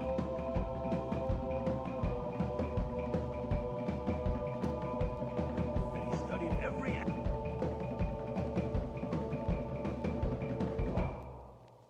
In just a few minutes here, I'm going to be raiding into Balint. Don't go away yet, because we're going to talk about something related to that right here, and we've got some exciting papers. Holy cow. 3 different people that I used to work with in Montana. Tells us something about how the world was 80 million years ago, which is Ethowith, thank you for the follow. I appreciate that. 2 of my former roommates when I lived in Montana are authors on a paper that I'm going to be discussing with Balint. But, so don't go away. This is going to be super cool. and I'm excited to raid in a little bit earlier, so I'm fully awake for a crossover this time. But we're going to be having kind of a, a scientist crossover stream here. And there's this feeling that you get when you're talking with somebody else who might be outside of your realm of expertise. Maybe his or her field is outside of your own wheelhouse. And so they think about things in kind of a different way. You still have that undergirding of scientific thought there. Testing ideas and trying to figure out what the truth is through like a systematic, truth-oriented way. But you're coming from slightly different backgrounds, different perspectives. The give and take for that kind of thing can be really interesting. And this is a lovely illustration of that. In this, I think, 1973. Sorry. Little BBC piece with Richard Feynman here. Take a look. My choice is very simple. I don't set any requirement that the answer be right. It's just what I'm interested to follow. That's the difference. That's the difference. Yeah. Well, I'm trying to find If I'm interested in I'm trying to find out not how nature could be, but how nature is. See what's right. Well, I don't think you'll ever find it, you see. I don't think you'll ever find it. It's good to have you. Welcome to idea is to find out Paleontologizing. what nature could be. No, different possibilities. No, different what I think is interesting. Yeah. Even if it's wrong. Common ground is enthusiastically explored. But is it only shared experience and knowledge that forms a bond between working scientists? Really spectacular. Spared no expense. Salamander. Sloppy Thank you. Salamander gifted a tier 1 sub to Ethworth. They have given 87 Thank you for gifting gift Ethworth. subs I in the appreciate channel. that, Salamander. Thank you. Good stuff. And thank you for gifting Miss Hire. Sloppy Salamander gifted a I tier 1 appreciate sub that to very Miss _Hire. They Thank you, have thank you, given Salamander. 88 And separates gift them subs from in the us, channel. the interested layman, or even the artist. I mean, scientific fields are becoming so specialised and they're so varied. Are you really saying that you have more in common with, say, a paleontologist or someone in a branch of science very far removed from yours than you would with... So Richard Feynman here is a physicist, for anybody who's not familiar. If anyone saw the movie, if they saw the movie Oppenheimer, Feynman is one of the characters. He appears briefly.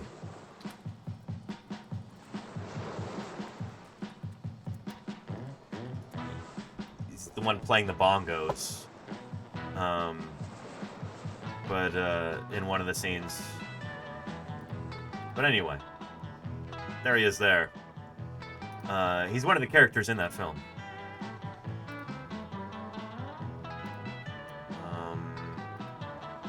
Where were we?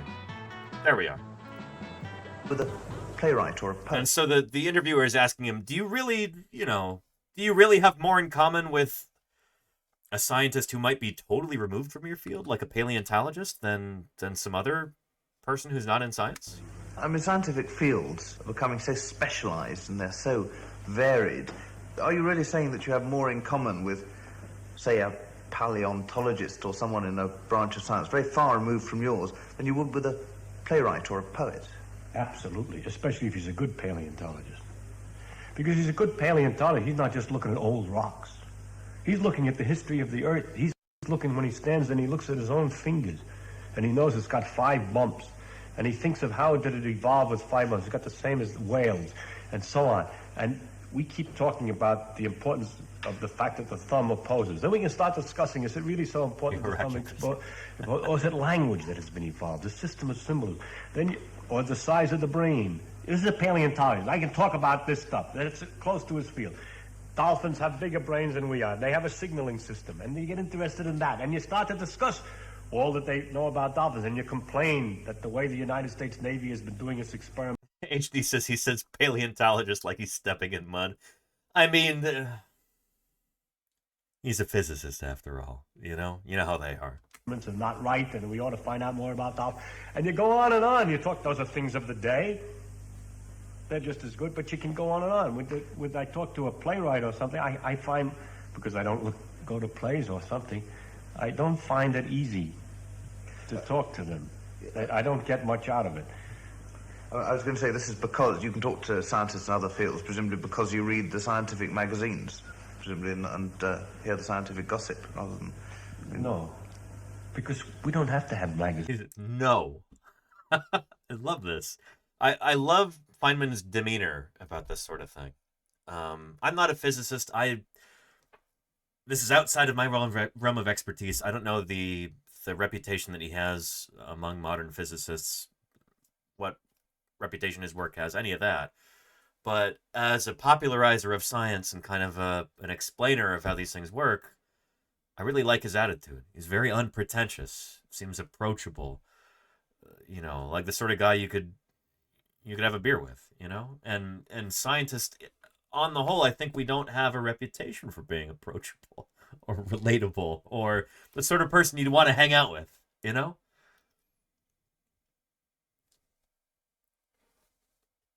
And so I appreciate his kind of overall vibe, Yeah. To scientists in other fields, presumably because you read the scientific magazines, presumably, and hear the scientific gossip rather than... No. No. Because we don't have to have magazines or gossip. We think originally. We think of a new idea. We talk to each other and we try to look at something from a new point of view, and we delight each other in a new point of view. And when you're talking to somebody else who's trying to think of something new, different, and he thinks he's thought about the whales or the dolphins, and he has some little thing he's thought of that's a little different than the thing that you've thought of. And so when you're talking... The things that we think of, you're going to see this in this discussion with Science Streams. That's basically what these crossovers are back about. and forth, he's excited by your point of view about dreams, and you're excited by his little observation that he has made about dreams, if he has happened to have thought about that. So the point is... Thank you, Miss Iyer. I appreciate it. And our backgrounds give us a slightly different point of view. I mean, a scientific guy, like I specialize in physics, to say he specializes in paleontology. So his information on dreams might be more deeper, more evolutionary. For example, he might, well, he can't, we don't have a way of telling, I suppose, about the evolution of dreams, but he might know, for example, about other animals. He might have thought about whether other animals dream and what the signs are, and all other things that I hadn't thought of. I can't make it up now because I'm not the paleontologist, but I believe that, yes, I find always that a good man, I take it all back. I love this, where he kind of like, he thinks of a counterexample and he goes, oh, shoot, you know what? Forget what I said. He's falsifying his own hypothesis in real time. I love it. I love it. Now, because I'm not the paleontologist, but I believe that, yes, I find always that a good man, I take it all back. I take it all back. A good man, I've talked to good men in other fields. There's certain kinds of men in every field. And when he says man or men, this is language from the 60s and 70s, He means people. He means researchers. So just try to ignore how gendered that is. That I can talk to as well as I can talk to a good scientist. I met a historian, or a writer of history, from France once, and I had a marvelous conversation with him. Maurois, his name was André Maurois. And then I met an artist, Robert Irwin, who's a very important artist in Los Angeles in modern art, and I could talk to him at the same depth of excitement. So I take it all back. If you give me the right man in any field, I can talk to him. I know what the condition is. That he did whatever he did as far as he can go. That he studied every aspect of it as far as he has stretched himself to the end. He's not a dilettante in any way. And so he talked deep as far as he can go, and therefore he's up against mysteries all the way around the edge. And awe. And we can talk about mystery and awe. That's what we have in common. And there you go. Yeah. That really speaks to me. And these discussions with Balint really remind me of that, of what Feynman said there. And so with that having been said, it's time to wrap this up, but I'm not stopping the stream I'm stopping this stream, but I'm going to be jumping in with Balint, do a scientist crossover. So I hope you will join us for that. There's what, 180 people watching right now? I hope to see 180 people raiding in.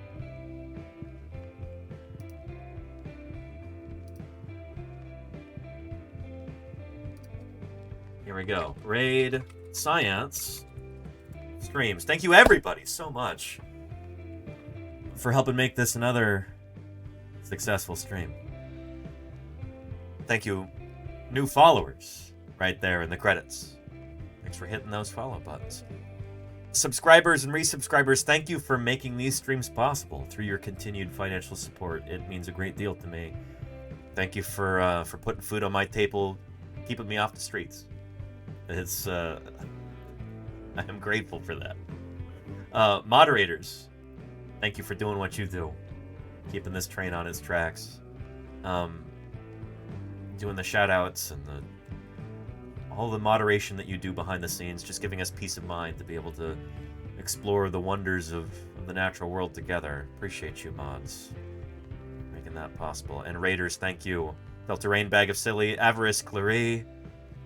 Thank you for bringing people here. Group of animals that have Light Knight, appeared on this planet.